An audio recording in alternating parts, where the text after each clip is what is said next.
everybody. What's happening? And good morning.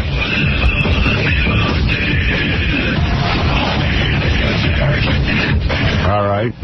It's a big day today. Let me tell you, lots of fun in store for everyone today. Yeah. Yeah, baby. Wow. Yeah, baby. What is that? I think I'm erupting. Man. Good morning. Who Wants to Marry a Porn Star is happening. It's happening later this week, Thursday or Friday, I think. Wow. And it's big. Madeline Knight, who is a porn star, will marry one of our listeners right here. Now, I was reading a thing on the internet that said that over the weekend she was with some porn director. They were having some romantic weekend or something, and someone said to her, well, what does this mean? I mean, you're going to really get married to one of the listeners? She said, absolutely. That, doesn't preclude. No. I guess she's getting everything out of her system now. She's having her bachelorette time. Yeah. Who knows? Madeline Knight will be here this week, and we will play Who Wants to Marry a Porn Star. If you want to see what she looks like, you can go to our website at MadelineKnight.com. Knight spelled N-I-G-H-T. But we already have our contestants, right? We have our contestants. Everything is all set. We're all set to go. I mean, is there like a last-minute deal if you want to get in? No, Robin, you can't get in. Just asking, You cannot get in. Look at that thing, at the website and go, oh, my God. Oh, I thought you were trying to get in on it. Hey, that's not legal in this. That would be shocking. That's not legal. Well, tomorrow Carmen Electra will be here. Ted Nugent will be here. John Bon Jovi will call in. Because we wanted to talk to him about how he shaves his chest hair. Yes, I was thinking about that this morning. I wondered if you were going to get that done. I want to do that. Hair management. Yeah. Body hair. Because he's got tons of body hair. And apparently he's lost it. And I also want to ask him, how do we learn that he lost his body hair? It was in the Inquirer, I think, that they say he waxes his chest. Well, I got to ask him about that. That must be painful. He's dedicated. He's awesome. If he does that, he's a brave man.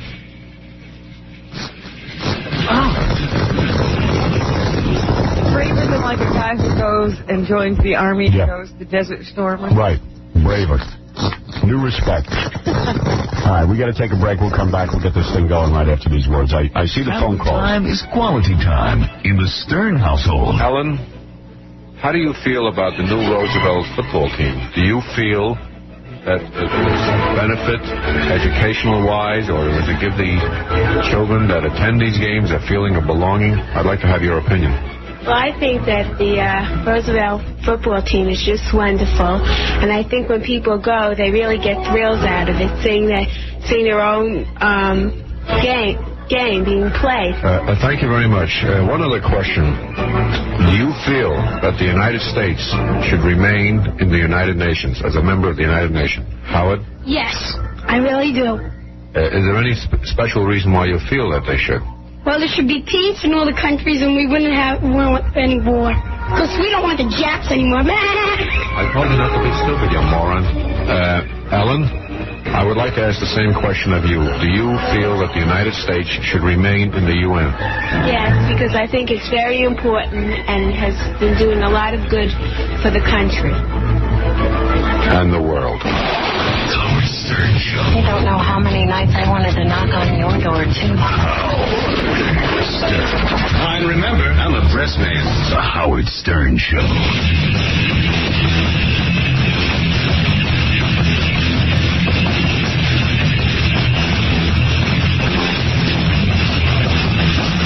Yeah.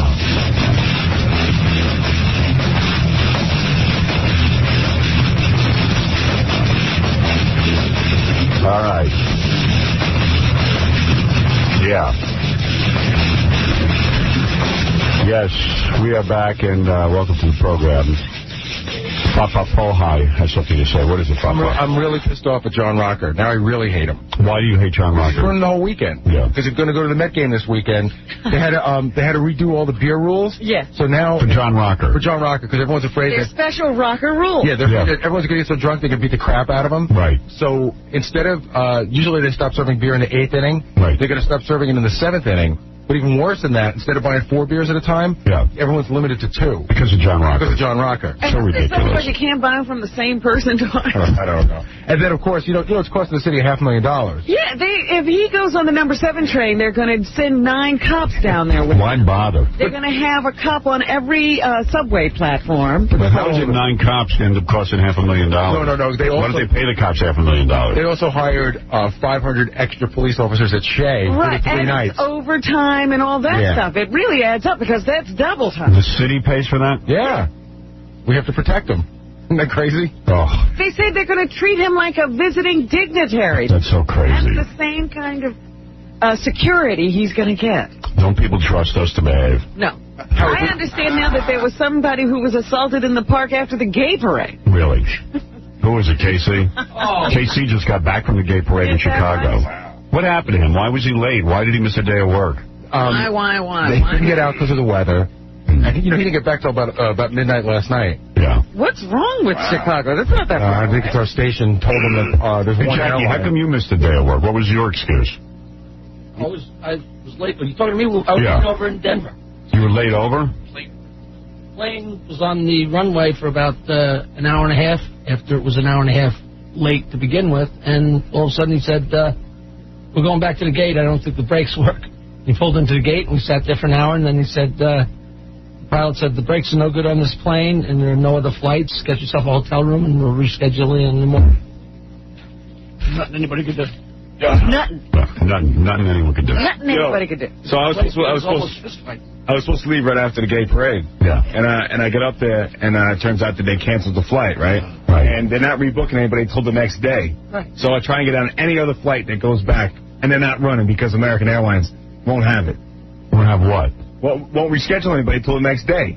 So the next day... So you didn't fall in love with the gay parade like everyone said? No, the next day, 12 hours. I was 12 hours in there. I was on there. In where? In the airport. Yeah. When we flew out, we sat on the runway for 3 hours. But his little screaming kid, his little bastard, was yelling in my ear the whole 3 hours. They turned around and went back to the gate. Wow. That's frustrating. He was on a 1 I don't o'clock. understand what happened. He was on a 1 o'clock flight. I don't either. I don't know one thing he just said. He was on a 1 o'clock in the afternoon flight yesterday. That's all I know. He left me a message the day before. I'm on a 1 o'clock flight. At 8:45, my phone rang last night, and there's a message. I still haven't left. You're kidding. No, I was almost not going to give him... You know, thank God for Gary interpreting what people say. Yeah, I had no idea. You're saying yesterday the same thing happened. He got back at midnight last night. Why? What's going on? If they cancel a flight, they have to stick you right, in any flight where they can fit you. It's like a domino effect. And, they say that, they weren't going to reschedule until like a later day. Say what? Reschedule. Oh, okay. So, it turns out what I had to do was just buy a new ticket on a different airline because American Airlines sucks. I don't think so. No, I know they do because I sat there 12 hours. What he's saying is American. I've always had a good experience with American Airlines. Terrible. I've never had any experience like this with any airline. Can I explain something to you guys? The reason why you guys have never had these experiences, especially in the last 10 years, is because you're Howard and Robin. Because when you fly and they don't know who you are, sometimes you don't get treated so nice. No, they lie to you. Up in the thing, they lie to you. They say, it has to do with the air traffic control. So only during weather, when you're held up because of weather, they won't pay for the hotel. But, I said, okay, well, you said it was because of the air traffic control. There goes his $4,000 that he made for sitting at the gay parade. Right, he No, spent it all on hotel rooms. Yeah. The radio station, the CKG, picked it up. Oh. But I don't understand why you couldn't get a flight out yesterday. They were telling you only one airline flies out of Chicago? So they told me, they told me that American and United are the only ones that fly out of Chicago to New York. Right. They said. Right. So I was going to look at another flight. I looked at a train. A train takes 21 hours to get from Chicago to New York. That's crazy. So it turns out I went aboard Continental, and they lied. And so I got home at midnight. Why did they lie? Because they said American and United are the only ones that fly out of Chicago. And Who said that? The lady at the American Airlines thing. She lied to me. She wanted me to shut up and leave. Did CKG help you out with this? Can't they pull any strings? They did And they everything don't they have could. travel agents? Oh, they were like calling me like everybody. They was really concerned. And they were, driving back and forth. Right. They offered me to, everything, man. They were great.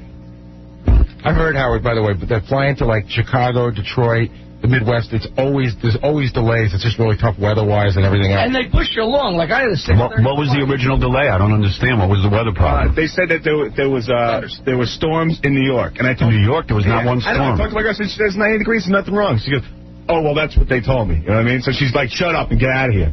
They told you there were storms. This was the quietest weekend of the century. Something is wrong with this story. I know. It's the Casey factor. No, I'm saying it's weather because if it's weather, they don't have to pay for your overnight and they have to pay for your, So what do you think it really was?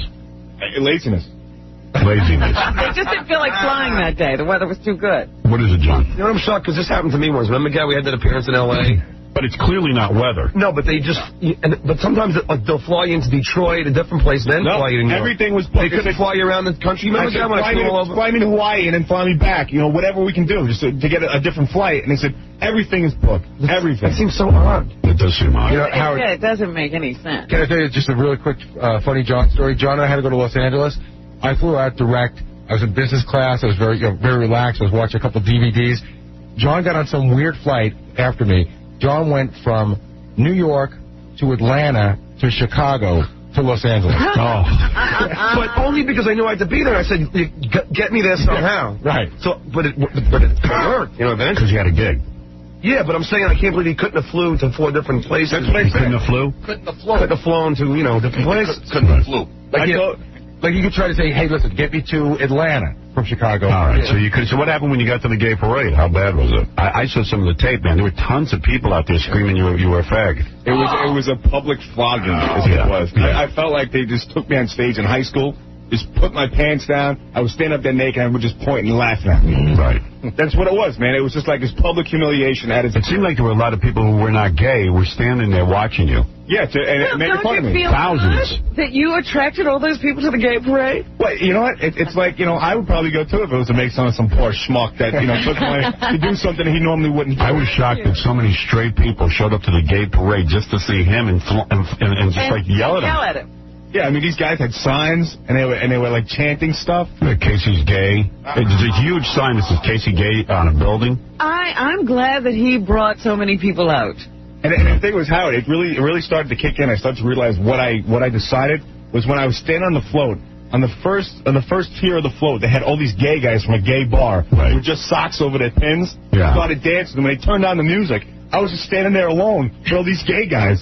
And it's like it really hit me. You know what I mean? Like, what am I doing? Did it make you more sensitive to the plight of gays? I found out something about myself. I found out that I am homophobic. Right. Because it made me feel so uncomfortable. Jesus. Right.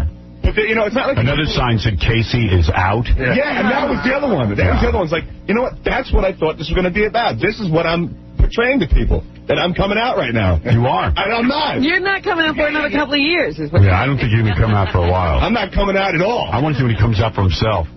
No. You know what it is, Howard? Casey feels like by doing this he was a whore, and right now it's the guy is left to just throw the money on his belly. I know. Yeah, exactly. That's what I felt like. Dude, big deal. So a bunch of gay guys were dancing around. It was big a deal. joke. Have you ever been the brunt of a joke before? That's what I was thinking the whole time. It's like, I felt like I was acting. You know what I mean? I was acting. This was a part I was playing. You can't just embrace the moment and say, hey, it's a goof. Got real problem. Did you go home and bang your girlfriend? Real hard. You know what I mean? Come here. Almost kill her. Yeah. Come here. I'm going to kill you. Split you like firewood. That's right. Did you really? Did you bang your girlfriend? What? Did you bang your girlfriend as soon as you got back? Well, I was very manly. Very manly. Yeah. Good. Knocked over the talk lower. No, I had to wash the gay off me. You know what I mean? It took a long time. Better use an SOS. There's no way to wash the gay off you. Dude, there's so much. You know what? You look very, very gay on that float. I saw it. Oh, dude, I looked so gay. You fit right in with that gay facial hair. Look at you and say, he doesn't look gay. And everybody that would pass me by, I knew you were gay. I knew it. And they were yelling at me and stuff like that. But I was cordial. I was nice to everybody. Right, I saw it. Yeah, why not? What do you care? Let them think you're gay. Yeah, that's one way of thinking. Like, stop, taking yourself so freaking seriously and just it's a joke. But you know what's great, Howard? What? So he's over it now. It's all done. Wait till about a week or two when his pictures start showing up in gay publications. Right. Oh, my God. I just seen his face when you said that. He was like, I can't do that. Letterfold! From the Chicago. What did you wear? I couldn't get a sense of what you were wearing. I didn't wear my best outfit. You know, Henry Rollins cut-off T-shirt, and he was wearing a baseball hat that was turned around for some reason, had the words Cox on it, C-O-X. Right. So people kept asking about that. What is that? That's my South Carolina hat. South Carolina Cox? Gamecocks. Oh, what would you wear that douchebag? He's a guy who wants to come out in every way, but with his mouth. No, by the time I got on the plane, I was like, you know what? It's probably the wrong hat to be wearing. Yeah, of course. What a dope. I know. That was very smart. Here's a Cox shirt, a Cox hat. And they told me to wear a tank top, so that explained the tank top. It had nothing to do with the band, you know? The band? Oh, Henry Rollins. Yeah. Who told you to wear a tank top? Radio station. They said I had to go topless or a tank top.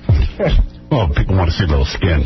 That's what. And some guys were like, "Come on, take it off, take it off." And I was like, "That's gay." You know what I mean?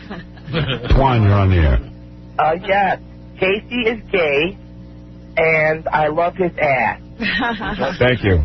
Thank you very much. Thank you, Twan. Howard, did you see any footage from our very own gay parade in New York? Yeah, I saw that. I saw a guy with super long nails. Well, I saw a guy had pasties on his nipples. Right. And he had a bullseye drawn on his. He had the circle cut out of his ass. And he had a bullseye drawn on it. Yeah. What does that mean? And then there's always the guy that carries. No, I mean, like, does that mean that anyone can take target practice? That's where you go. Yeah. If you're gonna go, what kind of parade is that? A guy with the. You know, I understand why. I wonder about that parade, and then politicians go marching in it. What are we saying? I understand why a lot of homosexuals are very embarrassed by that parade. Because, like, really, what parade do you know where guys are, walking around with a big target drawn on their ass? It's like the fringes of the gay community that really don't fit in anywhere. Right, they don't fit in regardless of what was going on. They have taken over that parade, and so you can accept us too. Right. You know what? It's like if I went to the Italian Pride Parade and everybody was walking around with chef's hats and pizza boxes. Right. That's not my people. David, you're on the air. Hey, Howard, how you doing? All right. Casey, you're an idiot. Why? Because you don't know anything about either air traffic control or aviation. Oh, shut up. You don't know. Oh, shut up. You're a moron. You had no idea. Well, sir, I don't understand your point. What is he supposed to know? They wouldn't book him on a flight. For 2 days. Hey, Casey. What? When there's bad weather out there, the airlines have got to reroute where planes go, and those delays are caused by weather, which are eventually caused by the air traffic control. Dude, what weather? You don't know what you're talking about. Dude, what weather system was in New York this weekend that was rain or tornado? All I know is Richie from E. He flew out of a different airport and a different airline, and he got home at like noon. So what was the weather in New York? There was no weather in New York. And there wasn't any weather in New York, but there was some west of New York, a line of thunderstorms that went for about 100 miles. He's actually right. That is true. But the fact of the matter is, how come every other airport was flying into New York? It wasn't all air travel stopped into New York. See, that's my... Where was the way to get back to New York? So why couldn't they fly me to, like, Florida or something? Are they coming from the north? Are they coming from the west? Well, what's it, like Casey says, why couldn't they fly me? He said, fly me to Florida, and then I'll fly back to New York. Because it's not that easy. You just don't start putting planes into places where they want to... No, he said... No, you're not following. You guys are idiots. We're idiots. We're stupid. Yeah, Howard, if you had a kid that was crying on a plane for 3 hours, don't you think you just, like, cover his mouth or something a little bit? Nah, there's nothing you can do. You haven't had kids Smother yet. the child at your comfort? No, I would take It's annoying, but there's nothing you could do. It would put, like, a pillow by it so you could, like, lessen the noise a little bit. What? You know what I mean? Put it over its face? Well, just over its mouth. Plastic bag. Because, like, it bothers everybody on the plane. But what are you supposed to do? You got a kid. You turn the kid around so he's, like, kind of in your shoulder, so he's muffled a little bit. You put him upside down. And There's nothing you could do with a kid who's I crying. hate kids. I hate them so much. Yes, don't have any. I'm never going to have any. Good Lord. It was fast. I mean, the kid was 3 hours screaming in my ear. I was ready to choke him. Right. We hear. Yeah, we hear. You should definitely not have kids. Yeah. You should definitely not have kids. Man, it is so hot in here today. It's just unbearable working here. It's unbearable. How often do I have to complain before someone says, you know what? We got to raise the ceiling. The floor above us is available. Raise the ceiling. I can't take it.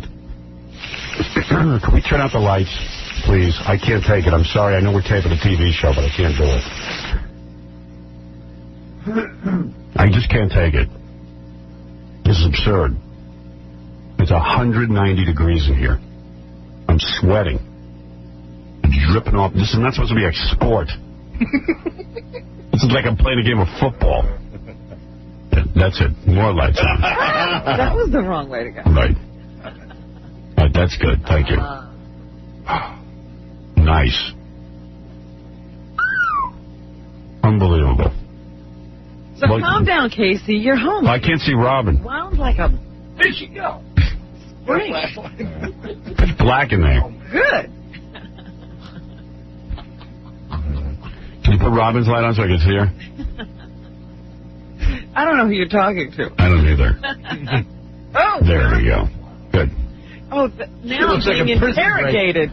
Well, I don't know how to work the lights. Now I can see Now her. I can't see anything. I'll never be able to look at you with that light. It's disturbing. All right, so you went to the gay parade and everybody goofed on you. Big deal. So everybody goofed on me, and how it was just, I couldn't explain it, man. I really felt so uncomfortable, man. Right. You know, it wasn't because of people were bad, it was just because of my own hang-up. Right. And it's just like, you know, I was a big joke, you know? Yeah. I was a monkey. Big deal. You're too uptight. But does this teach you something that you really have no perception of yourself? You're always fighting. When we said you were homophobic, you fought us and you fought us. He doesn't understand what he thinks homophobic means beating up gay people. No. But now he knows he's homophobic. You're uncomfortable around gays or gay imagery. No, it's because I didn't want that kind of attention. You know what I mean? No. I want to be paraded around on a float and have people look at me and stare at me and laugh at me. You know what I mean? And nobody wants that. All right, you can leave now. Nobody cares. How can I thank CKG? They're awesome. They hooked me. They hooked me up with this guy Jerry the Pimp. We ran around. He had markers. He had girls right down his ass. All right, get out. All right, I'm gone. All right. You're a moron. More fun with yourself. But I'm not a gay moron. Go out and find more guys who collect their dog's duty for 5 years. Yeah. Book them on the show. You get to work. Go paint a target on your head. Joe, you're on the air. Hey, Howard, how are you? All right. I got a 9-year-old after your own heart. Comes up to me last week, and he goes, you know, Daddy, I really like breasts. And I'm like, well, that's okay. That's natural. And he goes, no, you don't understand. I really like breasts. The kid turns 10 in August.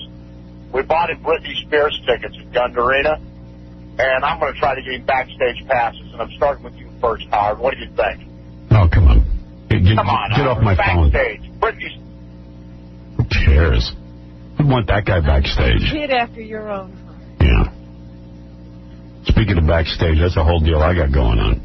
Allison's taking Ashley to Britney Spears. Ashley loves Britney Spears, my 7-year-old. So Allison, unbeknownst to me, went and got Britney Spears tickets with a bunch of Ashley's friends. So they're going on, I don't know what day they're going, because Britney Spears is here. I don't even know where the concert is. She's here for several days. So Friday, I'm supposed to take Ashley to Britney Spears as well, because I can get her backstage to meet Britney Spears. So she's going to go twice? Yeah. Actually, what I should do is work on getting Allison backstage on Wednesday for Britney Spears. Yeah. You know. Because, you know, not that I'll go to the Britney Spears concert, but... You like Britney Spears? Sure. I'll go watch. You and the 12-year-olds can... I don't know. But you know what? I don't want to wait till after the show to meet Britney Spears, because I am really tired and I'm not feeling well this week. So you want to see her before? Yeah. Gary, get in here. So Ashley doesn't mind going twice, does she? No, she's excited. Yeah, she wants to see Britney. But, you know, when she sees it once, she's not going to want to go a second time. I know her. There are people who go to concerts and, you know, when people are in town, they see them 5 nights. Yeah. Well, I'm hoping that she'll be, you know, want to go meet Britney Spears and then we can just book out of there. What's up, bud? Why don't you make sure that I can see Britney Spears before the concert? I don't want to wait till after the concert. We just want to meet her for 2 seconds. We're not looking to have a whole romance. All right. And what night is this going to be? Friday night. Okay. Well, they'll find out if Allison's going Wednesday, if she can go beforehand and meet Britney Spears. Because then maybe I can get out of going to the Britney Spears concert. Okay. I like that Britney Spears song, but I don't need to go see the whole concert. I just watched the Britney Spears in Hawaii show on Fox. I've seen the concert. And I didn't think of that. Why not put Allison backstage with Britney Spears? She'd love that. And all the friends can go. And all the friends could go meet Britney Spears. Yeah, that'll be fun. Yeah. because I've got actually the whole rest of the weekend. I got to find stuff to do. You didn't know she was already going to this? Yeah, I just didn't think of, like, wow, she could go meet Britney Spears on Wednesday. You know?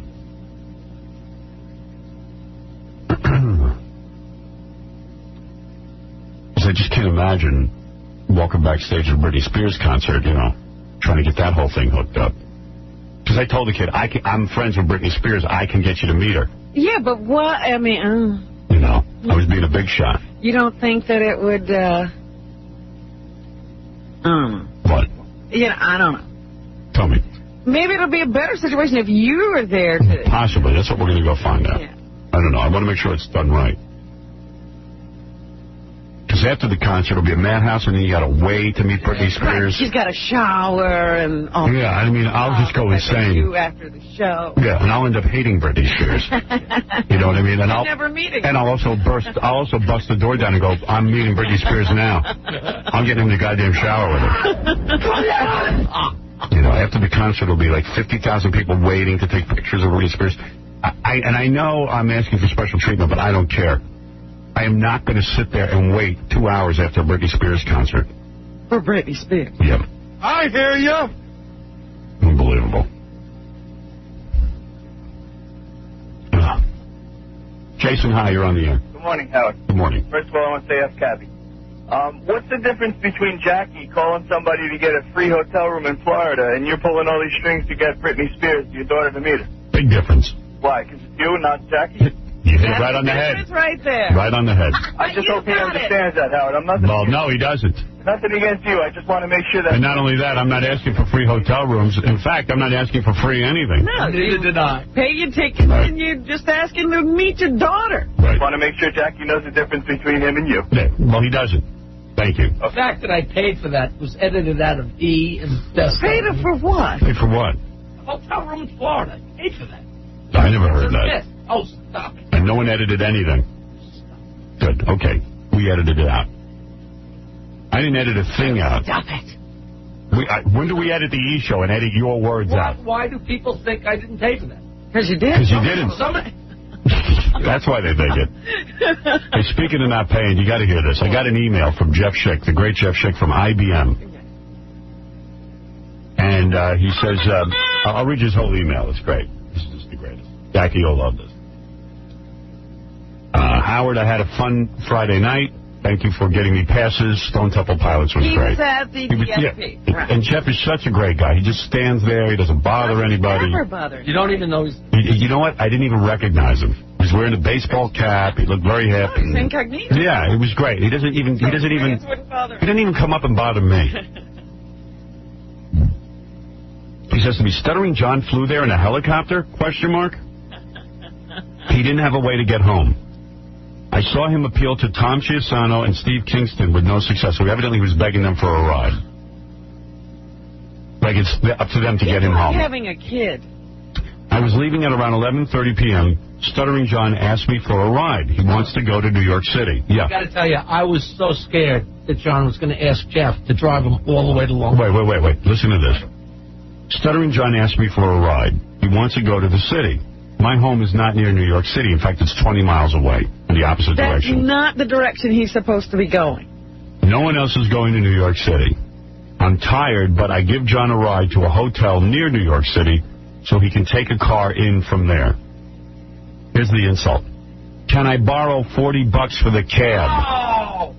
So you can't take me to New York. Will you give me the money to get there? Yeah, and I mean, at this point, who's going to give him $40? Jeff's the only one in the car with him. Right. You can't say no at that point, otherwise you're driving him to the city. Can I borrow $40 for the cab? I got lost after I dropped him off, lost for 45 minutes, not familiar with the area. Took me a long time to get back on track. Drove through some of the worst neighborhoods. That's what John will do to you. Yeah. Again, it's Stuttering John. Signed, Jeff. And John will never see it. No. He doesn't arrange for anything. He just lets nature take its course. He takes advantage of my friends. Jeff is just one of the nicest guys in the world and would do anything for anyone. He has a problem saying no. He doesn't have that word in his vocabulary. Yeah, he doesn't have no in his vocabulary. And then to add insult to injury, can I have the $40 for a cab? He doesn't bring any money with him. Well, Gary was just telling me about an appearance they went to down in Philadelphia the other day. John borrowed money from a lawyer friend of Gary's for a drink. Yeah. Hold on, I got to tell you this. Our lawyer picks us up in a cab. Right. We get to Penn Station, so John didn't even have to pay for the cab. As soon as we get out of the cab, John says, "Can I borrow $2?" Which is John's big number. He loves to borrow $2 at a time. Well, it must be someone who's OCD. And also, I think it's like it doesn't seem like a lot of money. Yeah, right. So the lawyer goes, don't you carry any money at all? And John goes, just give me $2. So guy gives him $2. I go buy a couple of iced teas. I give one to our lawyer. John goes, let me get a sip of that. So he's just drinking out of the guy's drink. Oh. Then we're on the train, and John's having, John was having his party this past weekend. So he had to order a lot of food. No sense running up the bill on his own phone. So he says to our lawyer, let me have your cell phone. And John just starts making calls. He's ordering, 150, sirloin beef patties, loud on the train. Yeah. And then he tried to borrow $2 on the way back, and the guy said, no, I'm done. Another $2. Yeah, I'm done with you. So, I mean, he knows he's leaving home that day, doesn't bring a thing he needs, and borrows the guy's cell phone. But why wouldn't you bring, even with John just now, I said, John, come on, when you said the thing about $40, I said, come on, John, how could you do that? How could you leave the house without money? Well, I don't think I need any. I go, but you got to have some. What if you do need some? Well, obviously he never has needed any. Right. I mean, there's always been somebody there to take care of him. We're going to Philly for the day. We have an appearance. Right. Our train tickets are taken care of. However, doesn't he get tired of asking people for stuff? No, he has no shame. Maybe you want to eat. Maybe you want a snack. Who knows what's going to come? Maybe you have to call your wife. You need to get change of $1. Does he ask you for money? Not anymore, because I'm not around him. Right. I thought the ultimate thing was that John would actually have the audacity to hit up the garage attendant for money. I think he thinks being broke is charming. Because with me, it used to be let me borrow, let me borrow, let me borrow. And he'd keep borrowing the same amount of money. He'd pay it back, and then he'd borrow it again. Well, Jeff Schick got hit up pretty good. Not only did I have to give him a ride, he had to give him $40. And he got lost for 45 minutes after he's been all day working, going to a concert, and he's tired. He just wants to go home. Stuttering John. And John's funny because he's listening to this whole story out there, and instead of saying, oh, my gosh, I feel really bad, he's going, I told him how to get out of there. It was so easy. Yeah. Is that what he's saying? Yeah. He shouldn't have been there in the first place. Yeah. It's not his job to front Jeff. Yeah. Oh, it's unbelievable. He is a wrecking crew on your life. Yeah. You don't let him. He wrecked my night Friday night. He started badgering people for beer in my name. Yeah. Lo and behold. Begging in your name. Like his usual begging went far beyond because he was begging in your name. Yeah. I didn't drink. I drank a half a can of beer, and all I know is about 9 million beers ended up coming over, including Sharon Osbourne, Ozzy Osbourne's wife, sending over a case of beer. And on top of that, then he went to Steve and Tom and begged for a ride. Yeah. You get smarter, though, Yeah, you eventually smarten up. How did you get smarter? When he was having this party, he said, I'm thinking of a Barney lobster cooker. I got this big, huge metal lobster cooker. And I said, sure, you can borrow it. A couple days, I'm going to borrow the lobster cooker. And after about the 5th time he said it, I realized what he's waiting for is you to bring it over. I'll bring it over there. I'll show you how to hook it up, which means I'll hook it up, which means I'll fill it with lobster. Right, you're doing the whole thing. You're buying all I said was, it's right there. I said, it's easy to take apart. There's nothing to it. And then, like, the day before the party, it was like, I decided against it. And I said, you decided that I wasn't going to do it. Right. That's how you get smarter. You know what I mean? Yeah, right. You don't react. No. But Howard, I was thinking about hopping on the helicopter with you, right? Because I wanted, I was going by myself. Yeah. And I thought about it, and then I thought to myself, well, gee, if I get there, how am I going to get home? And then I thought to myself, I don't know anybody going home. Right. So I said, okay, I'll drive. You thought ahead. That's right. And John thought ahead, too. Right. John said, I'll use Howard to get there, and I'll use somebody else to get back. That's right. What's funny, I think that by John saying he was going with you and he talked on the air about how he didn't know how he was getting back, I think that was his charming way of, letting the word out that he needed a ride back. And certainly somebody would see him. Nobody picked up on it. And have heard and picked up on it and give him a home. And then when he's desperate, how can you turn him down? There's a guy claiming to be Dennis Miller on the phone. Dennis Miller has been named the new whatever on Monday Night Football. That's right. The new guy in the booth. A lot of people want to know how the hell Dennis Miller was hired to do Monday Night Football. I don't get it. We're going to see just how much Dennis knows about football. Dennis, are you there? Howard, how are you? I'm okay. A lot of people were surprised that you got a job. Yeah. Make a good career move. suddenly you're like Ralph the Fag arriving at the park. Okay. This might be very long. Is this the kind of stuff he's going to do on Monday? A lot of people think you're too... Dick jokes? A lot of people think you're too smarmy for Monday Night Football. Smarmy. Well, they do. People think you're smarmy. Right. I haven't seen this much tension since Stalin did Yalta. And what's that supposed to be? Come on, Dave. Yalta. All right, listen, Dennis, what are you going to add to Monday Night Football? Like, let me give you a football scenario. You show me what talent you would add to any particular scenario. Dave, I thought I already had the gig. All right, but I'm saying give us a sneak preview of what your contribution would be to Monday Night Football. Let's role play. I'm going to be calling the plays with you, okay? Role-play, great. You know, Howard, I know that since your separation, you probably do a lot of role-playing these days. What does that mean? Comedy. All right, let's get a sneak peek of how you would make a difference during football games. I suppose if I drop the ball, you're going to throw lunch meat at my ass. Oh, boy. Are you two on the same page? Yeah. I think I am. All right, Dennis. I'm not going to throw lunch meat at your ass. You don't want to see my ass on TV. You know, my ass is so hairy, it should be Hasidic. All right. You're on a roll. All right. Shoot one at me, Jew boy. Let's go. All right, pretend I'm in the broadcast booth with you. You know who Brett Favre is? Brett Favre. Yeah, Favre drops back to pass, and he gets ripped by Cortez Kennedy for at least a 10-yard loss. Okay, now you. Well, I haven't seen someone get that lit up since Michael Irving on New Year's Eve. See? Dennis is... boy. All right. He's going to be a real addition. Favre drops back, looks, pumps, and connects. 35-yard completion for Favre. Dennis? Wow, I haven't seen this many holes in the defense since the Ray Lewis trial. You know, I'll be honest, though. I've seen better delivery by Hugh Hefner to the Dahmer triplets. All right, so you're going to drop in those kind of jokes? This is what we can expect? Yeah, I don't know that you're going to hold on to this job, dude. Let me plug my Jokeland website. You know, I don't want to get off on a rant here, but that Jackie Martling is a dick. Yeah, and? You know, when you leave radio, this guy's career is going to dip faster than the trust funds for Bill Gates' kids. Okay, you know what, Dennis? I think we're done. Woo. I can't handle it anymore. Hey. All right. There he goes. Well, now you have a preview of Monday Night Football, Robin. It's going to be something to watch. Something. I love it.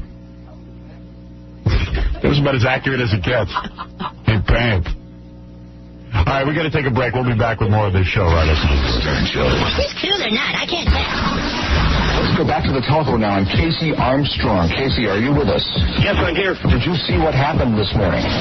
Yes, it was horrible. We just saw the man running with the camouflage on, and we didn't see a gun at that point. But when he came running out and he ran right past us, he had the camouflage suit on. He was running, screaming, and yelling, and it appeared to be Howard Stern. I think he was distraught over his separation with his wife.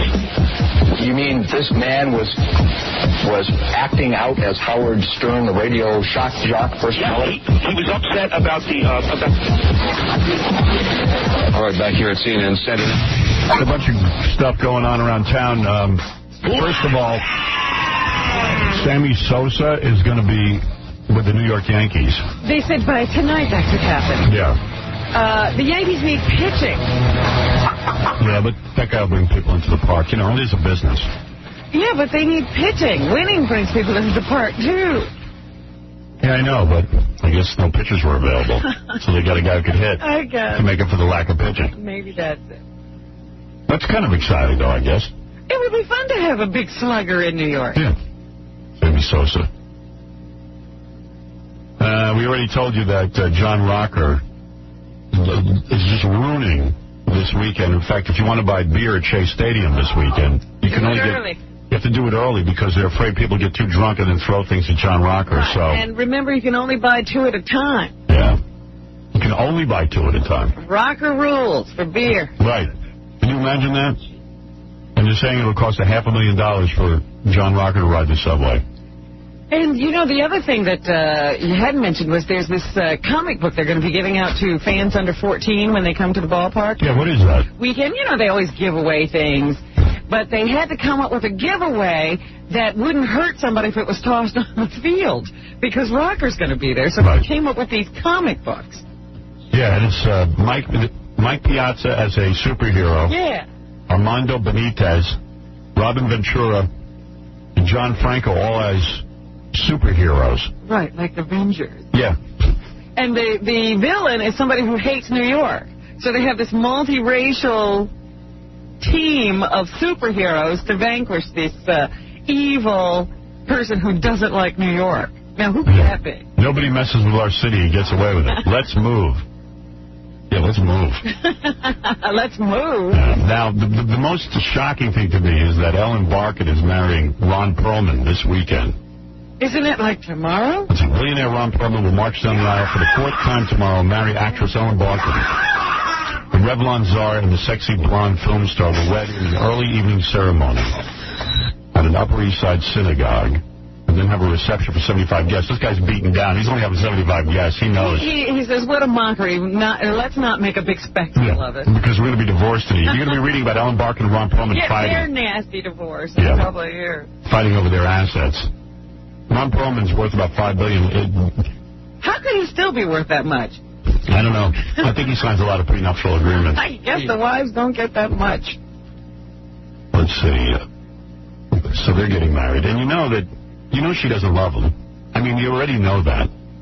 She is in love with an idea. Yeah, she wanted to be married. She wanted to be married. Well, the wildest thing to me was that you talk about not making a spectacle. James Cameron got married in secret. Yeah. He's the director of Titanic. Yeah. Who married Linda Hamilton. Yeah, who married 20 other girls. I mean, this is his 5th marriage. Yeah, he got married in secret. That makes sense. Yeah, because, I mean, it's ridiculous at this point. Why get married? Like, why did Ron Perlman need to marry 46-year-old Ellen Barkin? Like, why can't they go out? Why can't they date? They've both been married before. Yeah, I mean, what's they are the up point? in age. Yeah. Are they having more children? The only thing they can lead to is trouble when they break up. It's like nobody thinks. I look at her and say, you're the one. Yeah. I'm right this time is what I wonder how he could say that. How does she look at him? I guess she looks at his wallet. $5 billion's a pretty damn good take. She could be woozy and not really know what she's doing. Yeah, maybe he drugged her. No, I mean, even that sum of money and that lifestyle could be so intoxicating that you really don't realize what you're doing. Let's see. Perlman spokesman Howard Rubenstein said he couldn't reach the wealthy tycoon for comment. Several calls to Barkin's camp were not returned.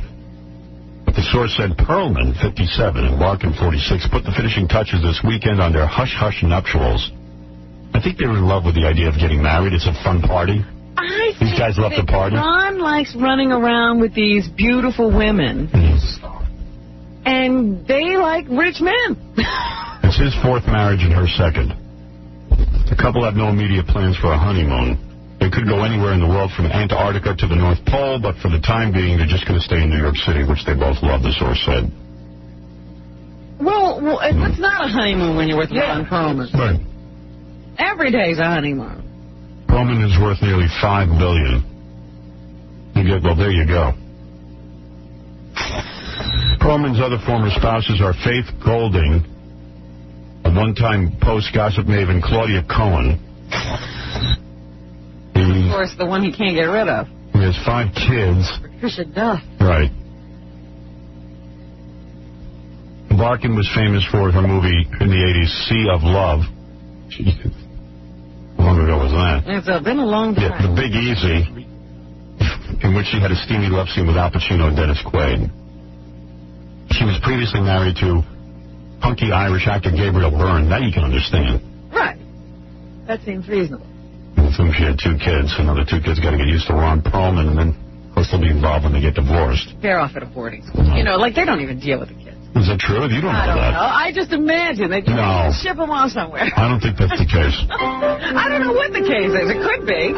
That happens a lot in those marriages. I see $5 billion. I think I'm in love with him. And he looks a lot taller when you think $5 billion. I know he's got like a private plane and he flies everybody around on it. And then if you're mean to him or he doesn't like what you're doing, he doesn't let you on the plane. I know Throw that. off the plane. Yeah, I'm pretty sure that's going on.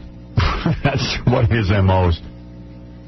And he's got all these kids. You know, it's really funny when the rich people have kids because they control them with the money, too. Yeah. Not a bad idea. You're never going to grow up. You're always going to be a kid because you have to ask Daddy for everything. Your kids are probably taller than this. It's true. Yeah. One of the nice things in New York is every once in a while they try to do something nice, but New Yorkers always ruin it. So, I don't know if you've walked around Manhattan lately, but everywhere you go, every couple of feet you see these cows. Yes, I have seen the cows. And What the cows, they were doing there? Well, the cows are part of an art exhibit. They went to very prominent artists, and they gave them each I think they're made out of, what's a Corvette made out of? Fiberglass. I think they're fiberglass cows. And what they do is each artist paints a cow, and they put them on display, and eventually they'll end up in a museum. So literally, you could just be walking down the street and you'll see a cow. Yeah. In fact, around the corner there's one. Yeah, they're very beautiful, too. They're very well done. And one of them is like a Spider-Man cow. One of the artists made a Spider-Man cow. Like a spider web. Yeah. Spider cow. Yeah, it looks like Spider-Man. So some graffiti kid has gone around and graffitied up all the cows already. So Well, not all the cows. They a had bunch of them. Yeah. some cow had his ears pulled. Yeah, it's just such animals live in the city. Well, after the gay parade, I heard on the news this morning that there was an assault in the park at the gay. I said, look, does that tell you we need to get rid of all of the parades? Yeah. People do not know how to assemble. They do not know how to respect property. Yeah. They don't know anything anymore. Yeah, so get rid of all the parades. I've been screaming that for years. You got to punish people. The Puerto Ricans go nuts if their parade is gone. No more license to run around and give people dirty looks all day. No reason to live. Yeah, no parades, no cows. The cows are great. I'm telling you, it's really a nice thing. You feel like there's a bit of culture on the street. It's something fun. But right away, some animal has to ruin it. And I'll tell you the truth. If I saw the kid doing it, I'd report him to the police and I would advocate killing him. I would just kill him right on the spot. Just say, you know what, you're ruining it for everybody. Can we kill you? And of course, there'll be some underprivileged kid who, this is his way of expressing himself. He's making his life in the world. Yeah, so he's ruining it. With his spray can. Yeah, so they deface everything. Right, so now they have to go be fixed. The city's in a losing battle to try to maintain a cultural outlet. The best thing is there's some new book coming out. A new book on Hollywood. Did you read about this? The Joe Esterhaus book? Yeah, is he writing the book? Yes. Yeah, this guy Joe Esterhaus is a famous writer. He's the guy who wrote Basic Instinct, which is the only good movie I think he ever wrote. There might have been a couple of others. Really? Yes, forget what they are now. But once you got to know him was when all the bad stuff started, like Showgirls and all that. Yeah, so Joe Esterhaus is a famous writer. He's writing a book about the making of Basic Instinct and his career in Hollywood and what he knows. And he talks about Sharon Stone, and man, this is really nasty. It's really funny because, she's just become a new mother. He says that Sharon Stone, a new book on Hollywood portrays Sharon Stone as a dope-smoking, power-obsessed star who used the casting couch to climb on top. Listen to this. Sharon Stone is such a manipulator, she even gave a screenwriter a sensual back massage without underwear to get one of her sex scenes rewritten. Man. Sharon was straddling my back with her legs moving up and down, and I noticed she wasn't wearing any panties, Esterhaus reports in Rhapsody. Sharon's knowledge of power was elemental, primal, learned in modeling sessions at 19, and casting couches, and in the back rooms of shadowy, backlighted discos in Milan and Buenos Aires. Yeah, One of Stone's former agents tells Esterhaus, we used to have a saying among us at the agency, put Sharon in a room alone with the director and she'll close the deal. Hey now. Shortly after the release of Basic Instinct, Esterhaus says he went to Stone's home where they smoked some of her Thai, drank Cristal champagne, and then wound up on the rug crawling around. Later they jumped into a limo to go eat, stoned out of their minds. She had scampi sauce dripping down her chin, She looked at the other diners and said, "Who are those blank?" And they were all studio heads and producers staring at them. Esther House says Stone even threatened to walk off the set of her film Sliver over a scene in which her character masturbates in a bathtub because she said women don't masturbate this way. She wanted it real. When the director insisted she do it, Stone met both men in a hotel suite, straddled Esther House on the floor, and massaged him without panties on. As the director watched, he got all hot and bothered, and then finally said, "All right, do it any way you want. Do the scene how you want if it's that important to you." You are very good. She didn't like the idea that Billy Baldwin was cast with her. She said, "Give me a man like Alec Baldwin." She likes that. Yeah. Her dislike for Billy Baldwin was so strong, in fact, she wiped her mouth after kissing him or rinse it with mouthwash. She bit his tongue during a kiss. But then he also claims Sharon tried to make Baldwin fall in love with her so hard that he wouldn't know what hit him. And it really pissed her off when he wouldn't stray from his girlfriend. So what's the truth? Did she like him or not? I don't know. Maybe she didn't like him because he wouldn't go for her. Way to go, Billy. I can't stand her. I hate Sharon Stone. She always bothered me. Yeah, but if she got on your back and did a back rub like that, you might like her. Yeah, then I might like her. She could win me over. But I never could stand her. Even now I see her career. She's famous for going to movie openings. It's kind of easy to believe this story when you think, what has she done? What other major film has she done? I don't know. Why is she such a huge star? I don't know. I don't know why she's a huge star. It can't be the acting. I'm not sure she's a huge star. But everybody knows her name. That's what makes you a star. And she's parlayed that into money. But acting ability, where is that shown? All right, one of the best interviews that we've had in a long time, Gary Garver went out and hit a home run. He interviewed the boxer Leon Spinks. I love this interview. I think that any time you interview Leon, you hit a home run. Right. He is one of the best interviews around. And I want to play it for you right now. Here's Leon Spinks with celebrity interviewer Gary Garver. Hey, Leon. How you doing? I'm fine. You? Can I ask a couple questions? Yeah. Any chance of a comeback? No. My son about I got two sons by him. They're doing pretty good themselves. You and your prime versus a Mike Tyson. Who wins? Of course I do. Was the Holyfield-Tyson bout a fix, you think? No, I don't think so. Well, you know, because Don King was in it, so you never know. Who'd win in a fist fight, you or Arnold Schwarzenegger? Well, if I do a lot of running, I may Arnold Schwarzenegger tire out. I'll probably beat him later on. Would you stay away from the microphone if you talk like this? But maybe you think he knows? I think maybe he can't hear himself. Plus, you know, like, he's not that old of a guy. I mean, you know, how did he end up talking like this? Don't think it was boxing, because he didn't box that much. Right, so how did he end up talking like this? I could tell you, but I won't. Do you know who Robin Quivers is? No. Is there anything sexy about Oprah? Yeah, I asked. She sounds like an 80-year-old black guy from the South. Right, and when he says two sons, you think they must be in their 40s. Right. You agree with the O.J. verdict? O.J., no. But I don't get into O.J. because of politics, so you know how politics go. O.J. Simpson versus a white woman. Who wins? Well, if it gets a big white woman, it should be him. Where were you when Joe Frazier cut off his toe? I was at home sleeping. Do you like huge monstrous breasts or just pleasantly large ones? Pleasantly large ones. Balls? Huh? Balls? Talking balls? Yeah, I guess. Why can't white men box? They run too much. Thanks a lot, Leon. No problem. All right, there he is, Leon Spinks. Still hanging in there. Hey, at least he ain't like Muhammad Ali. At least he can talk.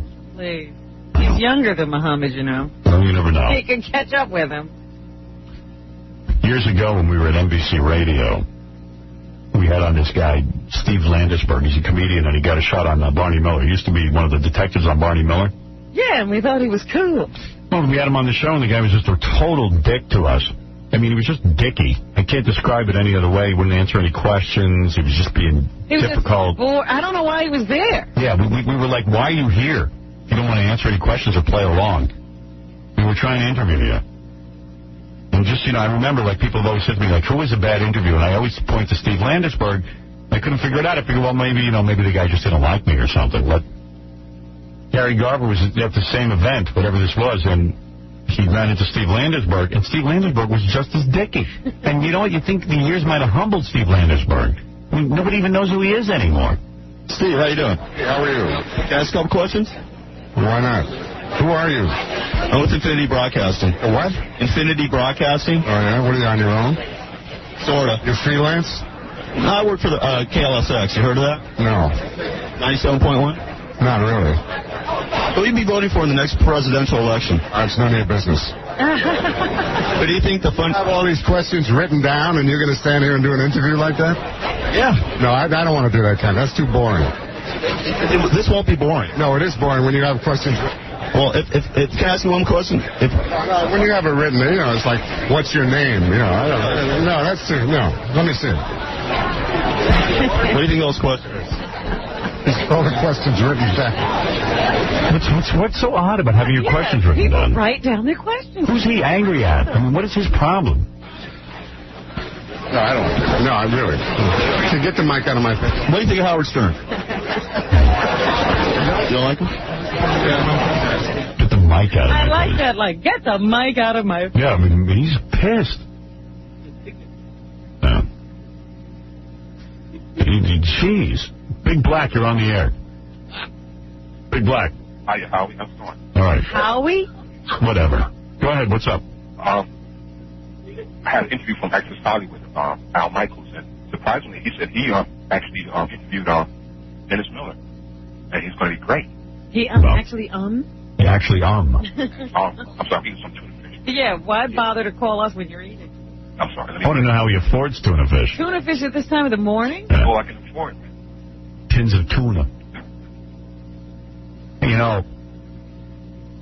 Of course Al Michaels has to say Dennis Miller's going to be good. Al Michaels isn't going to rock the boat.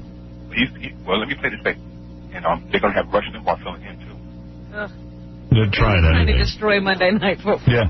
Hey, Michaels, ABC's legendary play-by-play man, who auditioned Miller for over an hour, says the sharp-tongued comic knows his stuff. When people hear the name Dennis Miller and say, well, he doesn't know football, they don't know what you're talking about. He knows as much as anybody that we audition. What are you going to bring to the game, Dennis? You know what, I've been pretty consistent in how I've been in television over the years. I mean, I'm not going to change that. Obviously, there's some FCC constraints. Miller wasn't the only eye-raising move. Producer Don Omeyer says he may also use conservative pundit Rush Limbaugh in a few guest appearances. I went to bed last night. I mean, we put everything was finalized last night with everybody. And I went to bed last night for the first time since I agreed to do this. Really feeling like, this could be a great trip. Now, Yeah, well, hey, Al, what does Al care? Al's happy to have the job. I just love that music they have playing behind them to, because what they're saying is boring. Yeah. So they just make that music. The music makes it seem very important what they're saying. I love that. A lot of radio guys now have music behind them when they talk. Really? Yeah. There's a lot of false excitement going on. You know what I mean? It's like there's a lot going on behind them. Almost playing the music so loud you can't hear it. Yeah. I mean, listen to some radio stations. They got even around the regular disc jockeys. They got music behind them. Yeah. And ask about radio disc jockeys. Like you mentioned, people like how come you don't ever talk about the people at your sister station? What am I going to do? Promote everybody? I mean, do you think it aggravates me that the station has hired people who do my exact show over and over again throughout the whole day? Fine. Yeah. But, what am I going to do? Am I going to mention every Howard Stern imitator? I mean, the list is endless, and they love it. They're dying to get some attention from me. The whole station has Howard Stern 24 hours. Well, what do you think?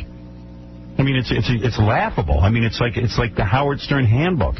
It's like guys making a living doing the exact same show, the exact same raps. It's so funny that you both work with the same. Yeah, well, what am I going to do? That's the plan here. To just keep hiring as many people who can imitate me and put them on the air so that if I leave, they'll just plug another one in.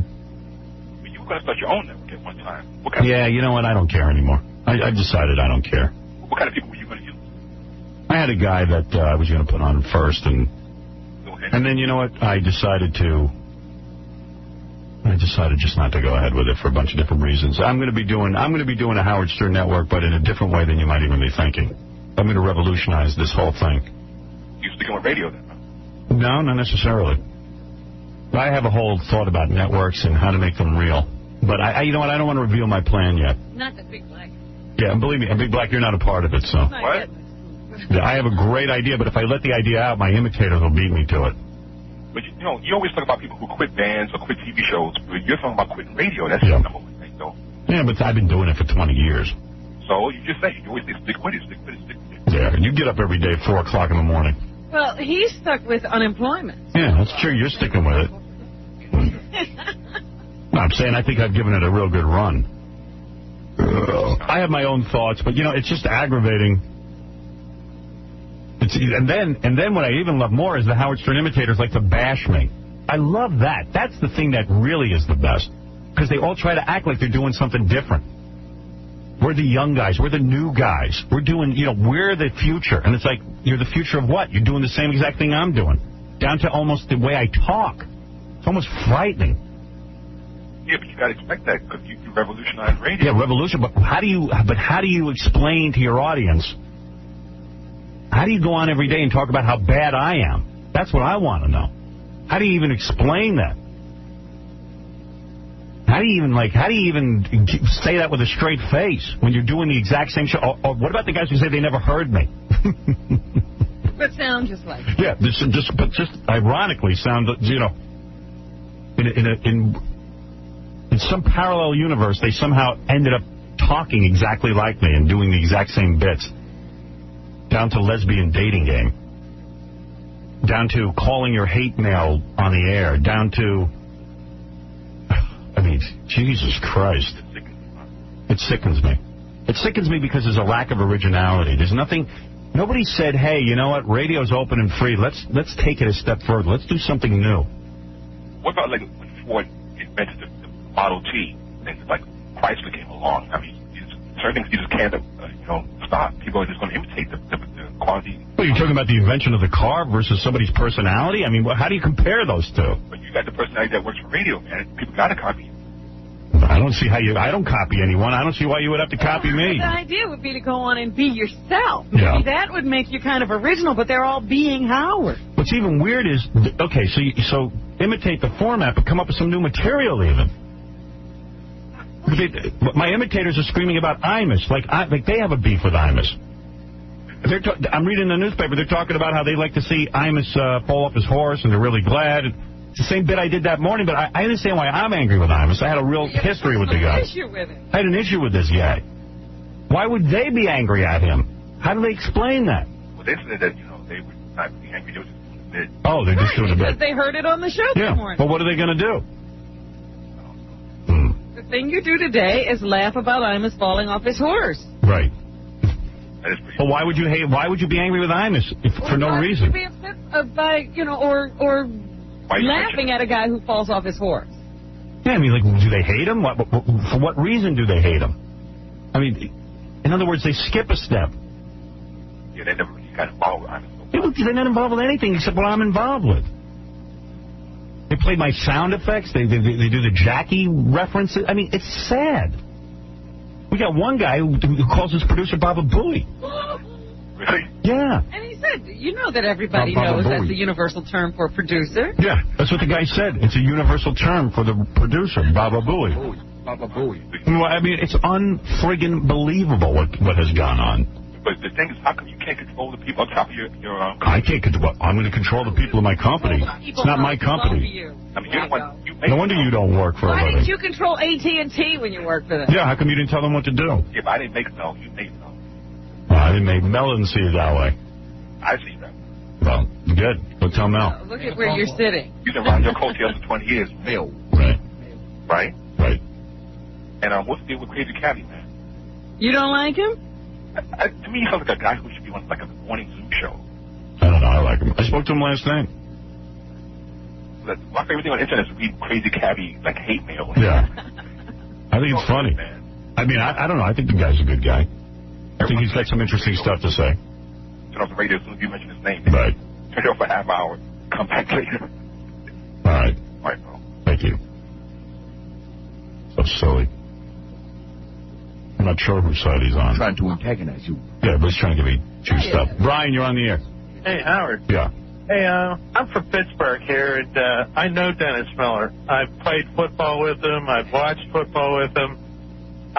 He really knows his Dennis stuff. Miller's a football player? Oh, no, well, you know, Was it a Sandlot two-hand game. touch? Sandlot game. No, tackle. Oh, tackle. Drop and tumble. Yeah. Hey, we used to play just about every Sunday. Him and he and his brother Rich and Jimmy. You know Jimmy, right? Yeah, I know Jimmy. And you know, you got to understand that, you know, Douchebag, I don't have a problem. I don't have a problem with Dennis Miller. I enjoy his humor. Uh-huh. I just think that what they're trying to do with Monday Night Football is somehow... You see, when I watch a football game, I don't know about you. This is my opinion. I like to just watch the game, and I even like when the announcers shut up sometimes.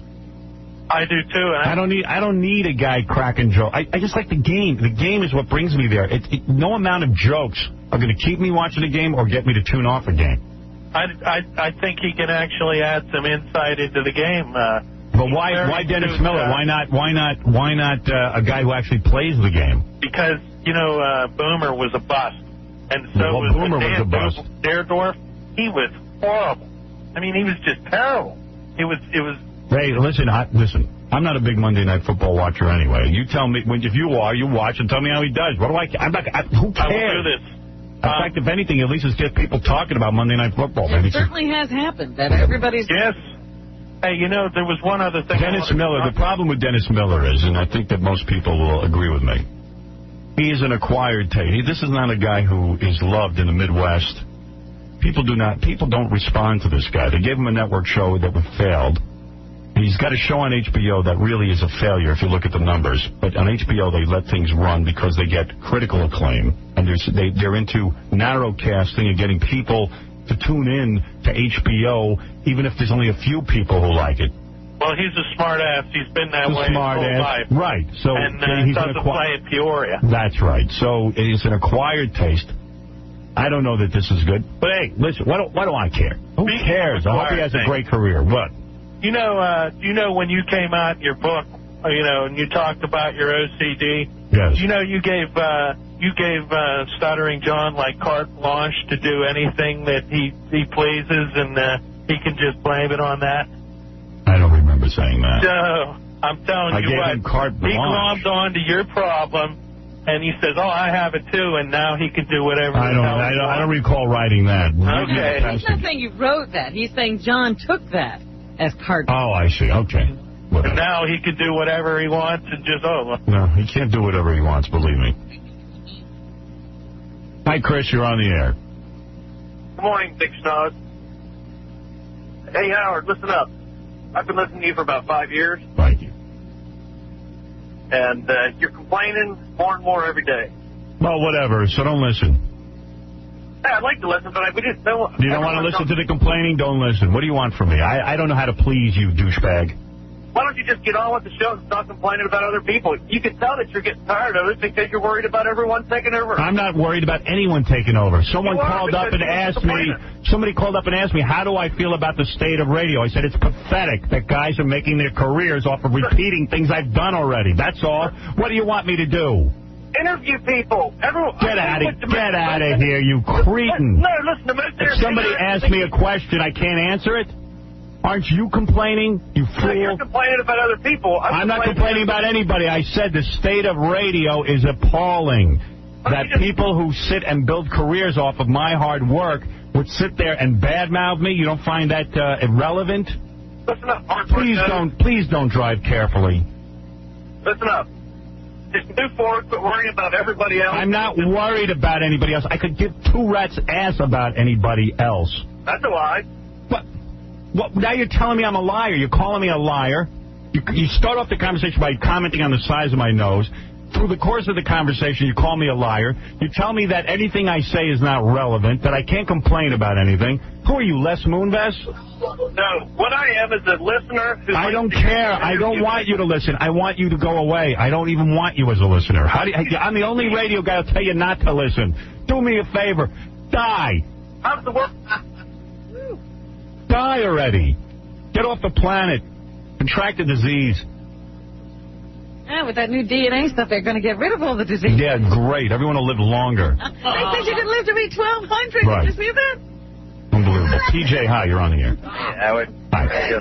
1,200 years of this misery. I mean, I don't know what this guy wants from me. They've been talking about that they really actually rip you off. How can I honestly say anybody rips me off? I mean, when I hear the same exact bits done, that's how I say it. I mean, what about WOW? That's totally their idea. Oh, there you go. Okay. Here's something new. Well, and then... Here's something new. You know what? I used to do that in Washington, D.C. Tell him, Fred. I used to have people tie bandanas around their cars so that women would take their clothes off in the cars. Dude, get with it. All right, well, I mean... Give me an original idea. Well, Come on. I mean, I know. I used to have my listeners tie a bandana around their car. I mean, I've done it all. What about going off on... I totally know that's you. All right, okay, whatever. I got to go. Please, I don't really want to get into a discussion like this. Why doesn't everybody call in from their local market and tell me the original idea that Howard Stern imitator came up with? They might be in the same market as you, but, you know. Right, okay. I'm wrong. Thank you. What do I know? What do I know? I'm delusional. I know I heard radio before I got into it, and I hear it now, and it certainly sounds very similar to what I'm doing. I don't know how it all happened. I guess it happened without me being involved. Come on. You couldn't even hear a guy talk for more than 30 seconds when I got on the radio. It was unheard of. It just didn't happen. What can I tell you? Come on. Give me a break. The whole concept of this company is to have Howard Stern all day. And to tell you how, I'll tell you a little secret. I'll tell you how non-bothered I am by all my imitators. Tom came to me a couple of months ago and said to me, what do you want us to do? Do you want us, they're thinking of changing the format here, and we're going to put in a bunch of guys who do various wacky shows. And do you want us to bury these guys at night? And I said, no, I don't care. I don't care what you do with other people. It's not my job to take people's careers into my hands. I said, leave me out of it. Leave me alone. Just leave me the frig alone. You want to make a company of Howard Stern imitators? Go ahead. Just call it what it is. At least pay me. Pay me for the, if you hire a program director to generate all these ideas and new styles, you pay him. Pay me. Pay me for creating a radio station and the sound for you. Yes, Eric, go ahead. Yeah, Howard, love the show. You're great. I just got a quick question for you. How about those guys that bite off you, but they say they owe everything to you? They pay homage to you. They say, let's counterwrite you. I feel better about that. At least it's honest. Okay, that's okay with you though, right? Listen, at least I don't think it's particularly prideful to say, you know what, we're stealing from Howard, but we want to thank him.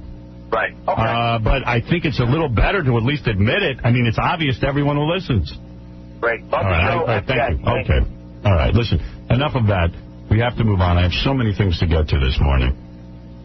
I have to get to that Kathy Lee tape. We have the Jackie quiz. I thought you'd forgotten about that, and I thought about it last week. I said, no, you never played the Kathy. No, I never did. I wonder what she said. What is it, Chris? Howard, you need to let it swing there or something, man. Your pussy's screaming. My pussy is screaming? Yeah. I mean, you need to relax a little bit. Everybody that calls up, I feel very relaxed. You feel very relaxed now. Yeah, I'm going to certainly yell at a guy who sits and calls me a big schnoz and starts to tell me about... Oh, no, that guy's a jerk off. All right. But, I mean... You know, if you're going to steal my car, at least leave me a thank you note, okay? That's all. All right. That's all I'm saying. I know. You're going to steal my house? Buy me dinner. Thanks. Later, Howard. Okay. All right, we're going to take a break.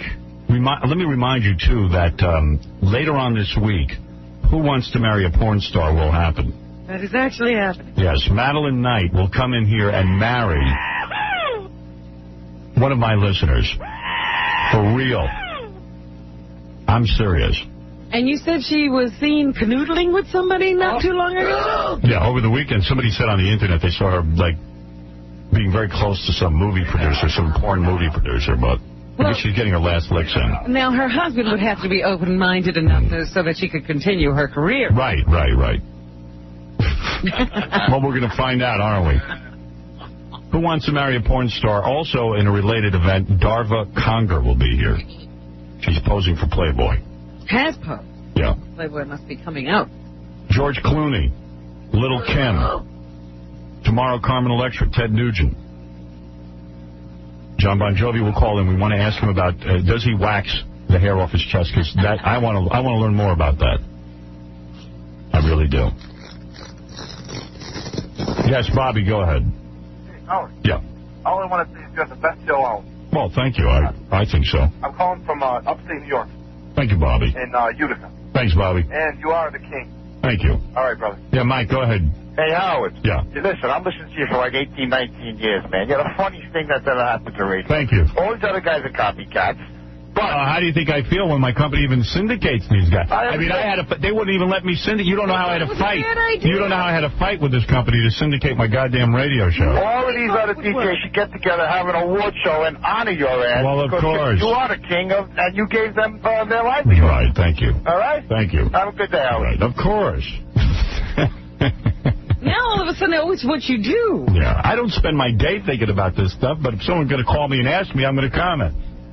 Come on. Let's take a break. We'll be back right after these words. And now, the stunning results of the Howard Stern Show measuring contest. In first place, he has the biggest, Fred Norris at 6.5 inches. In second place, Howard Stern at an even 6 inches. In third place, Baba Booey at 5 5/8 inches. And finally, the one who has the smallest on the Howard Stern Show staff, Jackie at 5 1/4 inches.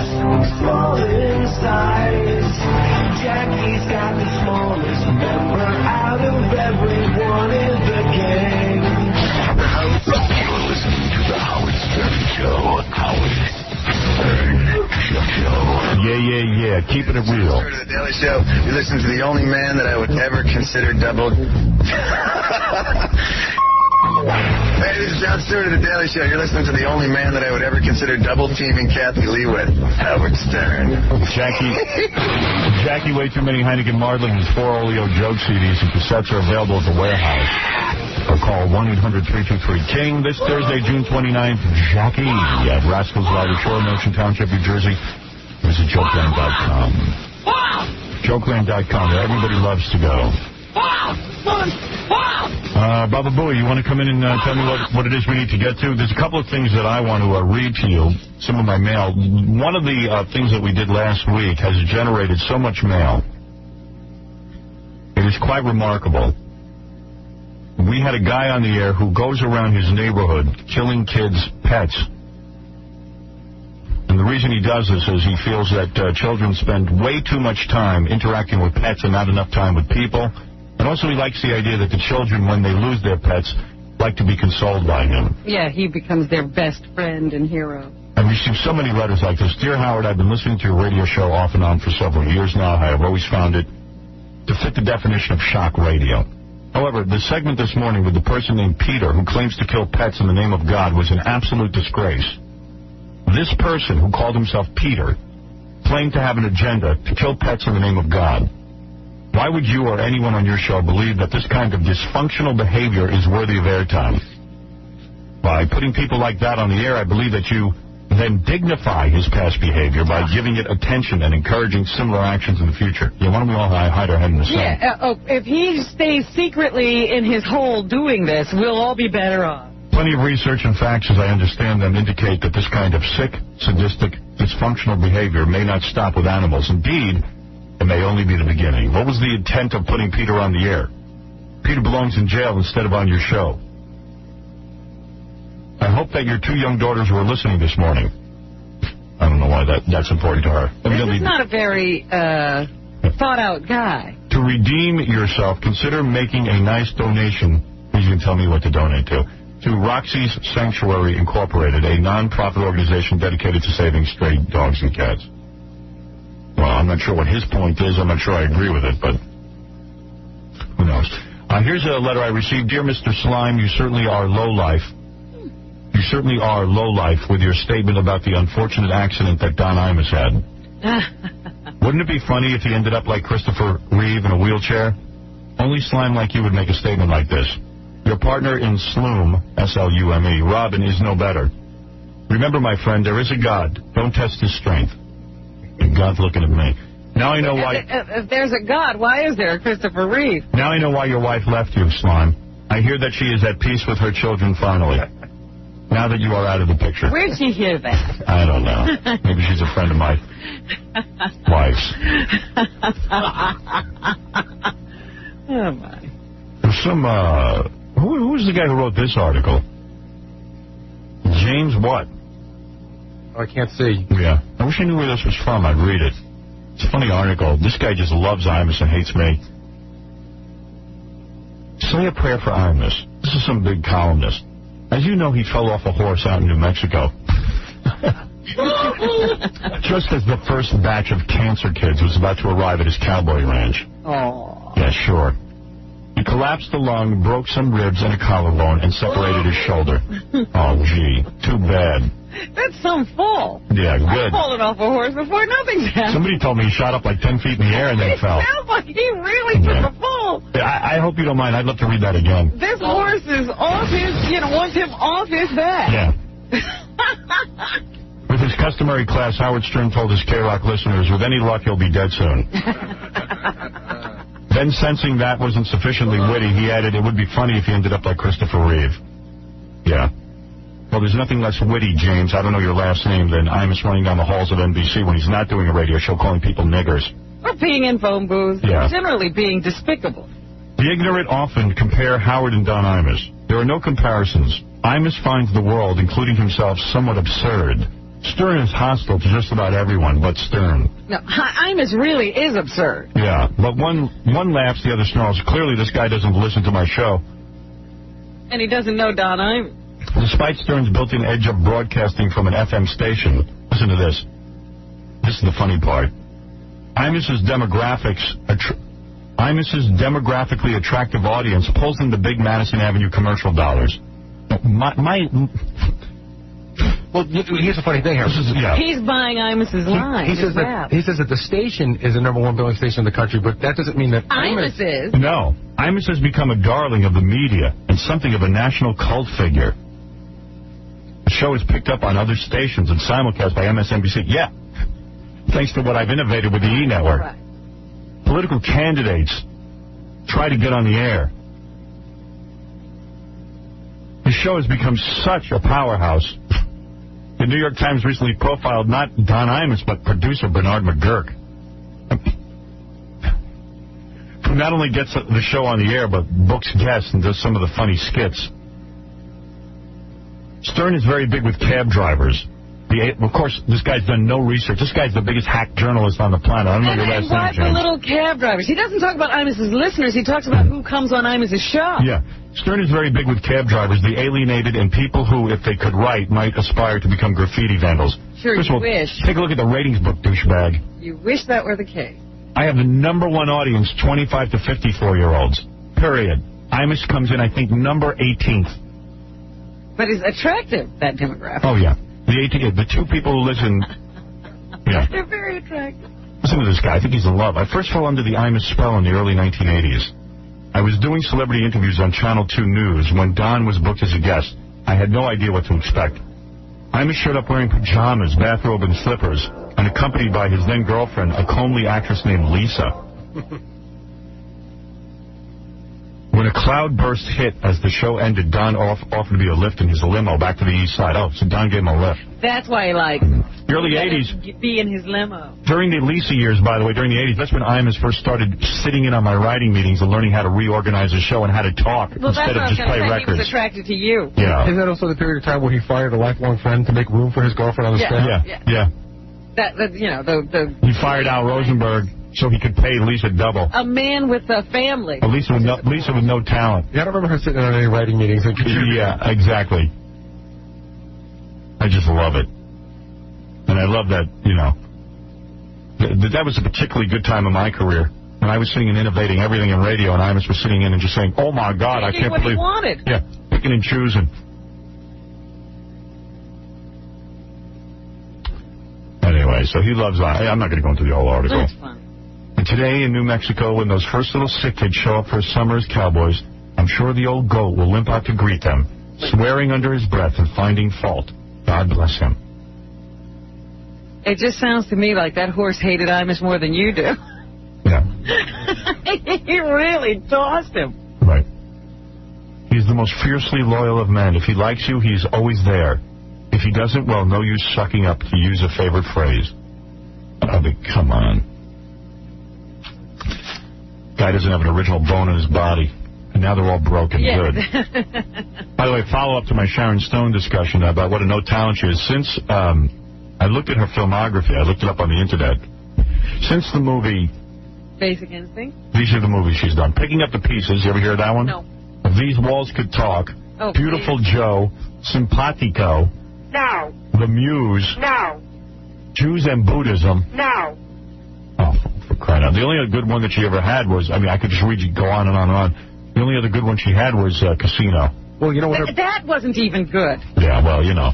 Her big thing the only notable one. She was a Basic Instinct, so she followed up right away with Sliver and The Quick and the Dead. Right. Yeah. And she did hits like Gloria. Right. Yeah. The problem with Sharon Stone is she's a star who can't carry her own film. Right. F her. She has to have Joe Pesci and Robert De Niro around her, and then you say, oh, well, maybe she was okay. Yeah. Hey, Howard. Yeah. If you want, we can. I can do another one of those millionaires with you. You know, Who Wants to Be a Millionaire? I have a quiz for you. Or we can talk about some frivolous lawsuits. What happened with the millionaire for his dad? Got it? We have that, too. Oh. We have that, too. I can give you a quiz, and you can tell me what certain acronyms mean. Well, what is that? Well, like, you know, like the word laser. What does that actually stand for? Laser? Yeah. I thought laser didn't... I thought laser was... laser was laser. No, it's... What does it stand for? I don't even know. Look it up. All right. I love crap like this. Who even knew? I never saw it with... Laser stands for light amplification by stimulated emission of radiation. Oh, really? You mean, in other words, this is initials for something? Yeah, laser. Exactly. Zip code. Zip code stands for something? Zip. Zip stands for something. Yeah. Zone... I don't know what. Yeah, that's very good. Zone in... It's Zone Improvement Plan Code. Wow. See, I didn't know that. But yeah, I asked him one of these the other day. I was surprised you knew. What does DNA stand for? Dioflavic acid. Yeah. What is it again? Deoxyribonucleic acid. Yeah, I know that. I know that from school. I mean, I know Robin knows it from school. Yeah, that's where I know it. Deoxyribonucleic acid. Deox. Whatever. Whatever. Deoxy. Nabisco? Nabisco stands for something? Yeah. What is it? National Biscuit Company. No. Nabisco. National? Yeah. No. That's what it stands for. Nabisco. Nabisco. N-A National. B-I-S Biscuit. Coke. Oh. I thought it was N-A-B, like... So it's not too acronym. Right. That's not an acronym, then. Like, here's another That's one. like NABCO. Well, you asked me what it stands for. I don't care. RBI? Runs about it in. Does not everybody know? Scuba. You know, someone told me this. What is it? Oh, there are two hands up in the back. Self-contained underwater breathing apparatus. See, I didn't know Ed that. knows that because he took a class. Yeah, but I didn't know that was a... What is it, acronym? S period C period U period. Yeah. Jacques Cousteau invented the Aquila. What are you eating over there, man? It's a whole thing going on. Everything. Whole sandwich. What is he eating? Jackie's the only one who can see. It's a turkey burger. Oh, he's got a whole meal going on. You know, I don't get to see Fred eat anymore since we changed the... You eat that with bread, or... Yeah. Is this your lunch? Yeah, it's got my breakfast lunch. Oh, you haven't eaten anything yet? No, this is... You have a turkey burger for breakfast? Yeah. And then what do you eat for lunch? What time do you eat lunch? 1 o'clock or something like that. I'll have something like chicken or something. Where does the turkey burger come from? Did you bring I it get it the home? night before. Oh. And then I just bring it in. Where do you get that? At a diner. See how much you learn? When you're doing acronyms? Staying out of this one. Oh, yeah, that's very controversial. What else? You got any more? TNT? Don't know. Turner. No, not that one. No. TNT. Nitro... Something nitro, yeah. It's tritidine. Yeah. Trinitrotylene? Nitro. No, it's not nitro. It's tri. Yeah. Go ahead. What else you got? Who cares? UNICEF. You know, it's that stupid thing we always had to do when we were kids, and I can never remember what the hell that means. Yeah, what does it mean? Children's Emergency Fund or something? There you go. That's it. All right. This is still money. Me too. I never gave the money to Trick-or-treating UNICEF. for UNICEF, you just filled your pockets. I hated when I went. I'm the child. I hated when I went trick-or-treating and houses would give me pennies. Screw the Ethiopians. What am I going to do with pennies? We had to take your milk carton and paint it for UNICEF. Yeah, good. CD-ROM. CD-ROM is an acronym? Yeah. Compact disc? Compact disc, but what's ROM? What's ROM? Read-only material. That's right. Read-only material? I know that. Oh, really? Checking. I've created it. Read-only material. I have my own CD-ROM. Yes. Sonar. What is that? Sound navigation and ranging. Yeah, I didn't even know these words were acronyms. And snafu, we talked about this a couple of weeks ago. You didn't think it existed. What is it? Situation normal or left up. Right. It's an army term. Really? Snafu. Situation normal, all effed up? Yeah. Like it's normal for everything to be effed up. Oh. Whatever. Radar? I think you did that already. No, is it sonar? Oh. What's radar? Radio detection and ranging. You know what SCUD stands for? Like a SCUD missile? No. Neither do you. Subsonic cruise unarmed decoy. Some of these I don't care about. Yeah, some of them just don't. Taser? I don't care. You don't care? No. RAM? Like a computer has RAM? What is that? Jackie? Jackie fell asleep. I'm sorry. No. God, who cares? Random access memory. Random. All right. I have no memory. That's whatever. He has no RAM. I need a turkey burger. Some guy wrote me a letter, and he says it's called the Italic Studies Institute, and they're like an Italian organization. You know, they're always bummed out whenever Italians are portrayed as mob figures. So the guy goes, "How come you can like?" He goes, "I really admire you for talking about how Dr. Laura Schlesinger badmouths gays and stuff." He said, "But why have you not come out against the Sopranos?" Because they're awful too. Yeah, they're awful. Look what they say about Italians. But I mean, there are some Italians who are in organized crime. I don't think people think all Italians are in. I mean, I think we know the difference. The Sopranos is not holding my people back. Yeah, right. You can't explain that to these guys. But I get their letters all the time, and there's a whole thing, the Italic Studies and Geraldine Ferraro, and they've got pictures of everybody on here. I've been asked a lot of times to join organizations to come out, because I'm Italian. Would you be on the board? And I'm like, no, because I love The Godfather. What am I going to do? Yeah, right. Who's going to come out against that? But it's a whole long letter. The guy's like all bent out of shape about it. And then he's got, what's the difference between Amos and Andy and The Sopranos? Is there really a difference? It's like, yeah.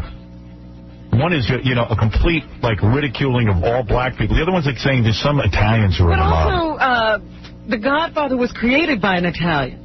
Yeah. Amos and Andy was a couple of white guys sitting in the back of a room making fun of black people. There's a difference there. Good old days. Hey, Hayden, you're on the air. Yeah, Howard. Yeah. You're the best first. Thank you. And what I want to find out is, Imus is running a promo, or his people are running a promo on a station in Boston saying he's the #1 talk show host. He's a liar. He's a frigging liar. I mean, I'm the #1 talk show guy in Boston. I've got the #1 show in the morning. Definitely, The guy's just, he's pathetic. He lies about everything. He's always pathetic. lied about his It pisses me off. Yeah, well, everyone just says they're the #1 everything, and then idiot reporters like this James dude just writes it down like it's fact. What about the fact that the guy's a frigging liar? You know what the deal is, Howard? In Boston, we are #1 12+, hands down. Period. He could be #1 in men. He's not even. 65. There's not even a 65 plus. #1 demographic. You don't get to be #1 in Boston without being #1 across the board. It's a tough trick to pull off. You do it every day. Yeah. Yeah. Screw him. It pisses me off. He sucks. He sucks. Thank you. It pisses me off because they talk about our guests on the show, that we don't get the guests that he gets. And we have Schwarzenegger, we have George Clooney, and we have Governor Pataki. It doesn't even matter. No, but I mean, he interviews these people that write books. Nobody cares about. You want to kill yourself listening to their interviews. Yeah, right. He's a political pundit now. Yeah. That's all. He found himself a little niche. Exactly. Yeah. So he could go and hide in it. John, you're on the air. Yo, Howard. Yeah, hi. How you doing? Hey, man. Hey, the truth of the matter is, you're king, and Imus blows, man. I had to say that Imus is a dick just to get on. And I wouldn't even listen to that dude. He's a pecker, man. He sucks. And just look at the ratings, man. Oh, please. It's a ridiculous discussion. And, sir, do you drive a cab? No. You know what that guy does? He's the president of IBM. You know. Yeah, go ahead, Alex. You're on the air. Yeah, hey, I didn't call about Imus, but Imus is pretty weak. There's no point discussing him. Yeah. And I don't mean to get into a whole discussion of him. We know he sucks. We all know He's part that. of our demographic. I mean, he really doesn't... All right, what can we do for you? I just wanted to ask you about your experience at the picnic. It seems like you kind of spent a little more time backstage rather than kind of being in the crowd. I was completely backstage. How could I go out in the crowd? You know what? I walked outside just where the parking lot was. Yeah.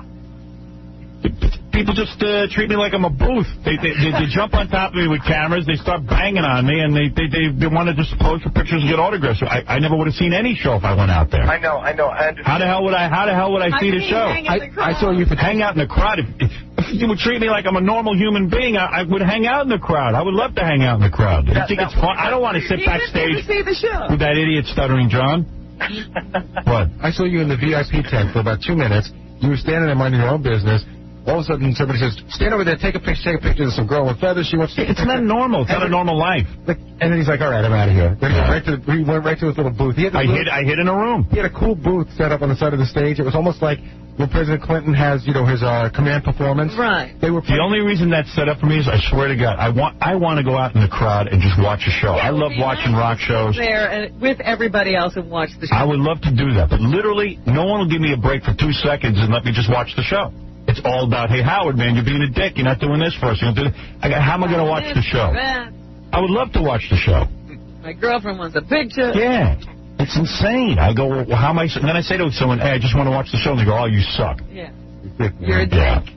Why are you so dicky to me? I mean, can't your audience give you that chance to just enjoy the show? Because No, because everybody thinks I'm there to take pictures. It's their chance to... They won't get another... To tell me they know somebody who's related to my sister. There's nothing normal about life. Put your plea on now, Howard, because I tell you... It's no plea. I'm very happy the show's successful. I'm happy for the attention I get, but I just have to... I can't sit out in the audience or else I'll never see the show. He's like John Rocker when he goes in. You have to have protection. There you go. You know who I saw at the show, Howard, that was hanging out backstage, and I didn't recognize him. I'm sure he sat in the crowd fine. Wayne Corbett. Who's that? Who is that? He plays for the Jets. There you go. Yeah, he is no problem. He's a really nice guy, but he said, Gary, how you doing? I'm like, hey, how you doing? He's like, Wayne. I'm like, Wayne who? He's like, Wayne Corbett. Yeah. Oh, how you doing, man? Oh, he's the guy security threw out. Is that right? Yeah, I saw him get thrown out. Oh, that's too bad. See, nobody recognizes him. He wears a helmet. Yeah. So one cop comes up and he goes, we just told this guy, he keeps saying he plays for the Jets. I go, he does. Was it not the real guy? It was. Yeah, it was. No, the cop said, who cares who he plays for? The guy's a pain in the ass, and he threw him out. The guy was there with his girlfriend. He wasn't bothering anyone. Maybe it wasn't Wayne. No, it was some guy who plays for the Giants, too. Yeah. Poor Wayne. What happened to him? Hey, Joe, you're on the air. Hello, Howard? Yeah, Joe. Yeah, I actually work on the Don Imus show on MSNBC. Yeah. And in my little playback room, I'm the tape operator. And I actually listen to you while I'm working on the show. Yeah, of course. No one can listen to that. I defy anyone to listen to that show. There's 3 listeners for that show. It's just not even relevant. You can't listen to it. It's horrible. The fact that he fell off a horse was good for his career. Got him in the newspaper. The only time the guy gets in the newspaper is when he falls off a horse or he punctures a lung. And I actually got to hear some of the things he says behind the scenes, like him bitching at Warner Wolf, etc. Yeah, I mean, he's an idiot. He's just a scumbag idiot who I decided to destroy. Let me tell you something. When I got fired from NBC, those guys turned around and they offered me $50,000 to move out of New York and take a job anywhere else. And let me tell you something. I was flat broke. $50,000 would have gotten me all set up. And I said to them, F you, F your $50,000. I'm going to find a job here in New York, and I'm going to bury that old, and I used the F word. And I told that to Randy Baumgarten, and I told that to John Hayes, and I told them, and they would just all laugh at me. Ho, ho, ho, ho, ho. Guess what? I buried the ass. In fact, you know what, Howard? I've been thinking about this for a long time. I actually have to apologize to you, because I was wrong about something, dead wrong about it. When we got here, Howard was just hammering away at Imus, hammering away at him. and Imus was getting lower and lower. And at one point, I think there was a ratings book where he didn't actually even get a rating. They put a little asterisk in the book. Yeah. And Howard is still hammering away at him. And at one point, I remember saying off the air, Howard, man, you know, the guy's on a respirator, Patrick. Don't you think it's been enough? Why don't we just let him be? And Howard goes, no, I'm not letting that guy go till he's dead. Right. You know, what could possibly happen? And he actually made, like, a small comeback. Yeah, right. We should have killed him. I was That's wrong. right. Hey, Howard. Yes. I actually, I've known KC since he was in about like 8th and 9th grade. And I remember giving him career advice when he was going to college. He's got a better job than me. Yeah. Well, he has fun. There's no question about it. All right. That's Thanks, Joe. Right. Man. Unreal. Yes, Sharon, go ahead. Oh, Howard. Yes, honey. My son put our family in a dilemma. He went on a class trip, a junior class trip. While we were there, down in Williamsburg, they got bored. It was like 4 o'clock in the morning. They waited till the chaperones went to sleep, and they left the room and went next door where these 2 girls were rooming, who aren't so innocent. And the star wrestler on the team, is 18, and he got on the bed and my son and another boy took the picture, but the boy's face wasn't showing. Well, the next day they were at the park and they were bragging what they did, and the girls were appalled. They were kind of like, "Oh my God!" Right, it's horrible. And well, it got back to the teachers, and when they came back to school, they were the 18-year-old boy was arrested for child porn, and my son's camera was confiscated. And now we're going through the dilemma with lawyers, and it's just a long battle that's going on. No, don't worry. Now the lawyers are going to get a hold of you. Yeah, your life is over. Your life's over. And now all of a sudden it's your fault. You know, the lawyers in this country are, you know, some incident like that would have been taken care of years ago, where the boys might have been suspended. Or you get a couple hours of detention. Yeah, and that would be the end of it. It's wrong what they did. Yeah. And taking pictures, disgusting. It's reprehensible. I'm not condoning it. Right. But you can tell they're dopey, these kids. Yeah. Your son's a big dope, and so are the other 2 boys. And most boys are dopes. You raised the dope. You raised the dope. Admit it.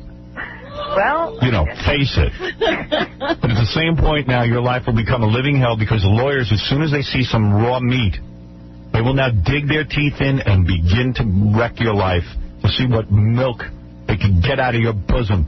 Well, flyers were sent home to all the people in the area of the school, right, stating what happened. Right. Now, my son's name wasn't mentioned, but the 18-year-old who has this big wrestling career that's, you know... Well, he's finished. He's like 2 weeks away from they'll put his picture up as a sex offender. Right. And it probably be listed as the Megan's Law. Yeah. Well, listen. Well, hey, he did something wrong. He did something wrong, I get that, but I know what you mean about the lawyers. They will now take this and wreck the kid's life for the rest of his life. And maybe it's right, I don't know. I know well, with my... But you can't leave your kids out there to be prey. You got to tell them what's appropriate and what's not when they go on a class. Yeah. Don't sneak into a girl's room. They learn their lesson now. Any reason. Right. Well, the ironic thing is, this is the same... But by the way, when I was a kid... Don't call us and say the girls are not so innocent. That's none of your business. And by the way... They were sleeping. Let me tell you something. That's pretty innocent. Let me tell you something. And by the way, I'd like to see the photo. That sounds funny. I know that when I was in summer camp, stuff like this went on all the time. It was sort of... It was a different time. It was a different time. The lawyers didn't get involved. I remember I was on a Western trip when I was 15 years old, and you got to go out west. And I, unfortunately, like most things in my life, everything went wrong. I got the chicken pox and missed the end of the trip. Oh, my goodness. You had to go home? Had to go home. I missed the end of the trip, and I was having a great summer because I used to love my summer camp experience because I got to hang around with white people for 5 or 6 weeks and actually live like a white person. Only to go home to... White people who accepted you. Yeah. So camp was everything to me. To get chicken... I couldn't get chicken pox when I was stuck the rest of the year with the black people and stay home a little bit. So my crummy 5 weeks, I got cut short. And the kids told me at the end of the Western trip, the last day, all of the boys put shaving cream on their genitals and sunglasses. so that the genitals became a nose, Right. the shaving cream became hair, Right. and the sunglasses became eyes. Right. And they called it Hollywood. And they went up to all the girls' tents and started flagging around with their Hollywood faces in the girls' faces. And you know what? The girls loved it, and the boys loved it. In today's day and age, the lawyers will get a hold of that. It'll be in your life. You don't know who loved what because you didn't talk to anybody. I talked to all the kids. They You loved talked it. to the boys. I talked to the girls, too. They loved it. Right. They thought it was funny. Right. Okay. They did. I don't know that was If I did that to you, you'd laugh your ass off. I have a good sense of humor. But you see what's happening. Girls get very sensitive about this stuff. Well, so now you're going to be stuck with a whole legal problem.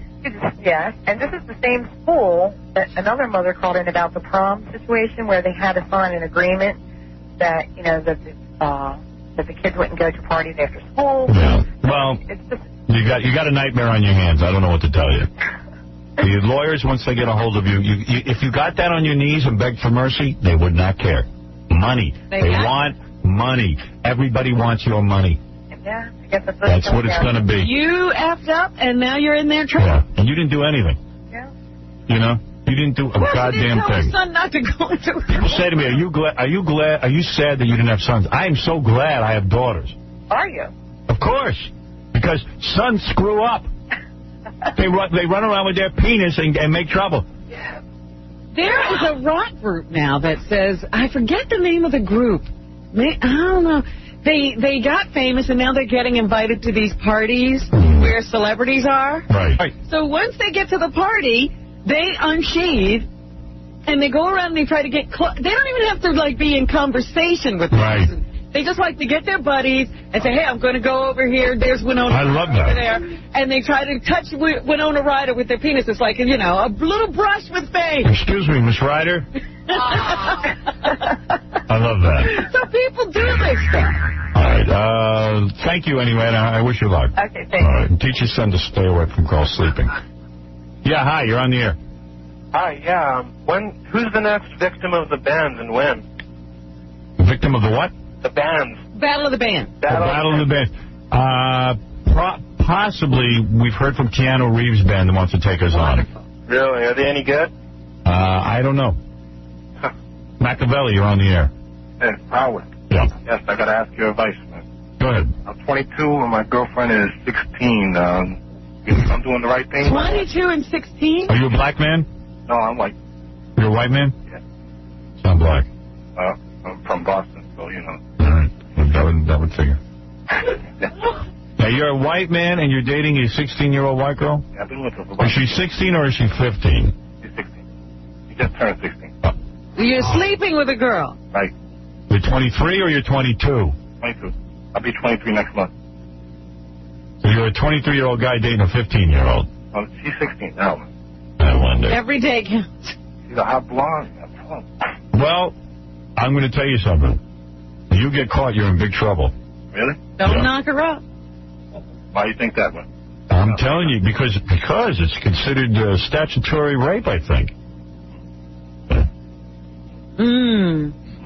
I could be in some trouble for that, huh? So are you sneaking her out of the school and stuff like that? I pick her up from school sometime. Well, Seinfeld was dating a 17-year-old. I know. What's up with that? He got her parents' permission. Machiavelli, do you think you get the parents' permission? What? You might want to bang her mom instead. No, her mom's overweight. Well, at least you won't go to jail. Right. All right, thank you. Thank you. I don't know what to tell you. It's against the law. I don't know if it's worth it. Todd, you're on the air. Hey, how you doing, Howard? Right. I was at the Technic the other day. It was a giant who got thrown out of the party, man. Yeah, it was one of the giants who got thrown out, right? Yeah, he was A real giant. Yeah, he wanted to fight one of the wrestlers. He was all whacked. I don't know. But go ahead. But, yeah, hey, listen, I'm a nice Jewish guy, man. What's the deal with your daughters? They date? They single? How old are you? 30? You put them together and it will be a good match. What are they, probably 30 combined? Get out of here. Come on, Howard. You're an animal. Give a Jewish guy a break. You're an animal. You're a Have Jewish good time, animal. Howard. You're a cool dude, man. All right, Take care. you're a Jewish animal. Jewish animal. Right. Well, what are we going to do? We have so much to do. Are we going to play Millionaire with my dad? Where'd he go? He left. He left. I love you, Gary. Okay, get I love you, Gary. I love you, Gary. I love you, All right, Gary. we get it. I love you, Gary. Stop. What happened to the I Kathy love Lee you, tape? Gary. Can you stop? I love you, Gary. What's wrong with him? He won't stop. Insane. You're insane. Yeah. That's right. So? Oh, okay. I don't know if I want to bug my dad with that.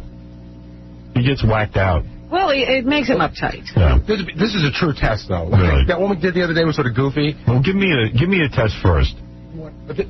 Yours is goofy. Yours is goofy. Right. Oh, mine is goofy? Yeah. What is mine, Superman and stuff? That's all sorts of stupid stuff like that. All right, well, give me mine, and then I'll see if I work into my dad. Which of the following is an Enrique Iglesias song? Oh, I don't know. American Badass, Slim Shady, Back in Black, or Rhythm Divine? Rhythm Divine. Send me $100. Which of the following is the current Surgeon General? That might be tough. Dr. Octopus? Dr. Octopus? I don't think so. Octopus. Right. Dr. Jack Kevorkian? No. Dr. David Satcher? Or Dr. Sal Calabro? Oh, please. I believe it's Dr. Calabro. Stop it. Dr. Satcher. Is that the right person, Satcher? Yeah, I would know that. For 300, which midget starred opposite Mike Myers in Austin Powers? That's a good one. Joe C? No. Beetlejuice? No. Hank? No. Or Mini-Me? Oh. See, he doesn't even make it possible that you could get the wrong answer. Mini-Me. They get a little harder. For 500, which pop singer has had the hit songs Crazy and Hit Me Baby One More Time? Whitney Houston, Tina Turner, Britney Spears, or Madonna? Britney Spears. Okay. Come on. For $1,000. All right. Now we should get harder. Yeah, you should have to give him the real money, Anthony. Which of the following people did not die in a plane crash? Buddy Holly, Richie Valens, John F. Kennedy Jr., or Chris Farley? Chris Farley. 2000. The 1950s movie Forbidden Planet introduced what famous robot to America? Robbie the Robot, Data the Android, the Bionic Man, Data? Go ahead. Data, or Cyberdyne System Model 1. Robbie the Robot. Who starred opposite Al Pacino in the movie Heat? Robert De Niro. Well, no, come on. Come on. Come on. Well, for you it's stupid, but for me this is fun. Hey, go ahead. Do you want to keep going? Yeah, I want to go. Okay, for $8,000, what is the Incredible Hulk's alter ego? Is it Bruce Banner? Yes. Steve Strange? Bruce Banner. Okay. Number 9, for $16,000. Right. Which color is the Green Lantern vulnerable to? Go ahead. Is it red, black, green, or yellow? I bet you don't know this, Robin. I do. Yellow. That's right. I didn't know that. Yeah, yellow is right. And if I know it, everybody. Now, this is I think this is a really hard one. In the movie Back to the Future, how fast did the DeLorean have to go back in time? Go ahead. Was it 66 miles an hour? No. 77 miles an hour? No. 88 miles an hour? No. Or 99 miles an hour? No. I'm going to have to go to one of my lifelines. Or you could do 50-50. Well, Lifeline. 50-50 ain't going to help me. Lifeline. I don't want to go to 50-50. It's not going to help me. I don't even know. The audience poll? All right, let's go to the audience poll. Fred, what do you think? 66, 77, 88, 99. Yeah. It's a total guess. I have no idea. I'll say 88. But that's just a guess. You know, Robin? I want to say 99, but I'm not sure either. I would say 99 because I just kind of remember watching the needle go a long way. Yeah, that's what I was trying to say. All right, I'm going to go with the audience poll. 99. Sorry. What is it? 88. Who would know that? I think I actually remember that. See, as soon as we get a hard one, who would know that? Kind of a nerd. I don't know that one. Because you would have lost on the next one anyway. What is the next one? What year did the Seattle Supersonics win their only NBA championship? The Seattle Supersonics. 1974, 1979, 1984, or 1989? 1989. Freddie is correct. See, he had a lifeline who could have helped him. Shoot. What else? In the TV series Star Trek The Next Generation, how did Lieutenant Tasha Yar get killed? Yeah, that's easy. Go ahead. A, phaser fire. That's right, I think. B, go ahead. transporter malfunction. No. C, alien tar monster. Or D, blown out into space. Oh, I saw that one, too. Yeah, that was a big effort. It's either alien tar monster or the first one. What was the first one? Phaser fire. Wait a minute. Yar got into I think it's the alien, because I remember when she was off the show, it was very traumatic. I didn't expect it. But I think it was fire. I'm going to go with Taser Fire. Hey. No, it was Alien Tar Monster. Oh, right. He lived in the tar, and she got sucked in down below. Yeah, I knew she'd disappear because I'm thinking transporter malfunction. Damn. See, I would have gotten that wrong. Who starred opposite Clint Eastwood in the movie The Rookie?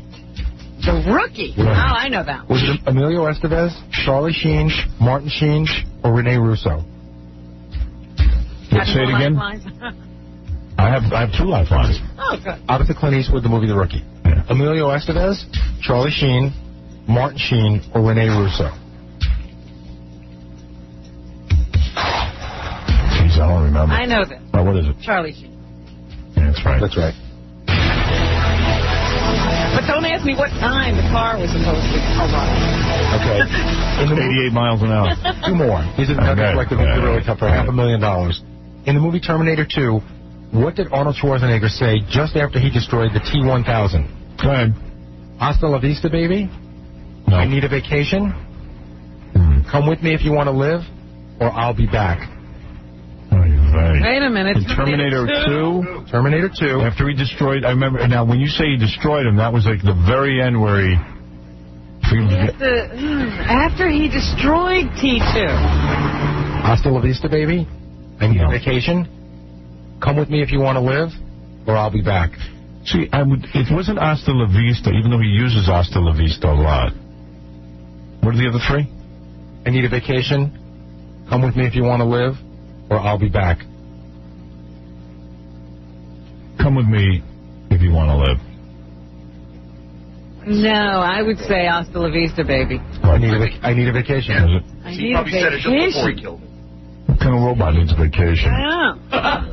Gee, that doesn't make any sense at all. It's not real. I thought you said I want to bang your mother. And the $1 million question is, in the Bob Guccione movie Caligula, which actor played the role of Caligula?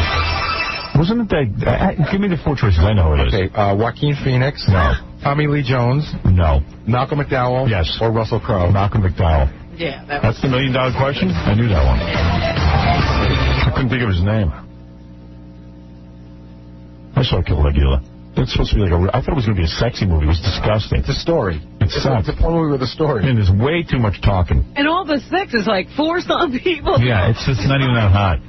You know, I read a story that they had the woman had to have sex with a snake, and they didn't know what to do, so they ended up killing a snake, putting a condom on the tail, drawing eyes on it, so that she could. It was just like a whole mess. Yeah. And it was like a real expensive movie to make, and nobody went to see it. It was the first and last movie he made, wasn't it? It was like the first expensive porno. You know what? People don't care. Yeah, I don't want to see good sets. No. I want to see a chick getting banged over the back of a couch. Yeah, why Caligula? Yeah, in fact, the dirtier the better. I like it when they just use somebody's office while they're at the lunch. You don't have to go that far to make it historical. I miss stag films. You want to watch it. Oh, those are great. Stag films are great. One shot, 8mm. What, one camera angle? Yeah. Camera angle. Yeah, one camera set up. Let's go. Black and white. Let's bang. They each enter. No editing, nothing. They enter from opposite sides. And they bang. Ugly people. Right. Broads with fat ass. You know, I was thinking about, HBO has this show called Real Sex. There's always these ugly people. Yeah. Because that's real. Sex is ugly. It's even a real. We got to take a break. We'll be back right after these words. You're listening to a man who has the best wiping technique in America. Howard Stern. When Howard Stern gave a breast to a lucky listener who only had one to begin with, here's what one family member had to say. I just want to thank Howard Stern for my supper. That's all I want to say. Thank you very much. You made me feel so happy. Thank you very much. Howard Stern, making dreams come true. Howard Stern. Yeah, they're just too low to the... And they're hot. Yeah, they're just too low. Tomorrow, Carmen Electra will be here. Ted Nugent, John Bon Jovi will call in. And hey now. Later this week, Who Wants to Marry a Porn Star? Darva Conger, George Clooney, Little Kim. Lots of people. Madeline Knight will be here to marry one of our listeners. Now, did you ever find out what Carmen Electra wanted to talk to you about? Somebody gave you a message that she wanted to have a conversation with you? No, that was inaccurate. I don't think she wanted to. Yeah, she just wanted to... I don't know. She said to somebody that somehow word had gotten to her that somehow I thought that she didn't like me or something. She was just saying, no, I like Howard. But it was a silly thing. I mean, Yeah, who cares? I thought she wanted you to be her next man or something. No, I don't think so. Making no smell like I'll be honest with you. I'd have a hard time with that because of the Dennis Rodman thing and also the... Yeah, but I bet you could get over it real quick if it was a possibility. I don't know. I mean, he is huge. And, he must be a great lover. Very loving. Well, all these broads fall madly in love with him. I mean, Madonna. That body and everything. Yeah, so, like, I'd be embarrassed to, like, be with her. Like, she wouldn't want the that. lights out. Yeah. Pretend. I mean, I'd bang her, don't get me wrong, but I'm sure it'd be horrible. For her, I mean. Sure it'd be fine for me. I don't know. I think of her, I think she's pretty experienced. Are you experienced? Have you ever been experienced? Yeah. No. Oh, I have. She's a great-looking woman. I find her very attractive. Well, then why not? I don't know, but there's got to be something wrong with her that she was with that. Dennis is crazy. Let's be honest. And there's something wrong with her that she would be attracted to a guy like that. And not be able to get away from him, even after they broke up. Remember they got into the big fight in the hotel? I mean, come on. The whole thing? She's crazy. She's got to be crazy. She's got to have a screw loose. I mean, she does. She looks okay. She looks more than okay. She's fabulous looking, but you know what? I'm way too normal a guy for her to dig me. I'm just like way too normal. But you know what my idea of fun is? Getting in bed and watching a movie. Right, watching a video. Yeah. I mean, I need a chick who digs that. You know what? Hey, honey, let's order in some chinks. I'll even get wild and order sushi. Yeah, let's order in some sushi and have fun. Maybe we'll take a bath. You know what I mean? That to me is wild. And she's going to look at you like, what? Yeah, like, you know what? I used to go to Dennis's apartment. He'd have me suspended from wires upside down. I used to go to Dennis's apartment. He'd already have 2 girls in the bed. Yeah, right. People dropped out of the ceiling. Yeah, and he'd tell me people dropped out of the ceiling. You're boring. I'd be so afraid that I'd be boring to her. Yeah. I don't want to be somebody's boredom. There are chicks out there who are looking for a guy who likes to just slump, stay at home. I know they exist. My wife certainly wasn't looking for that. She was like, you don't want to go anywhere. I go, I know, I don't want to. There's got to be girls who are into that.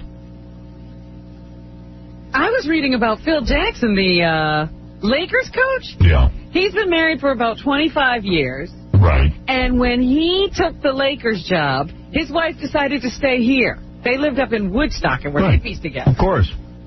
And she just, I'm not moving to L.A. Yeah. And so now you remember I read that blind item about the NBA coach who was married, who was fooling around with the owner's daughter? Yeah. It's him. No, it's not. Yes, it is. How do you know it? It's in the tabloids this week. They got pictures of them together. Well, of course. Dating. Yeah. He's the owner's daughter. And he's got a good marriage.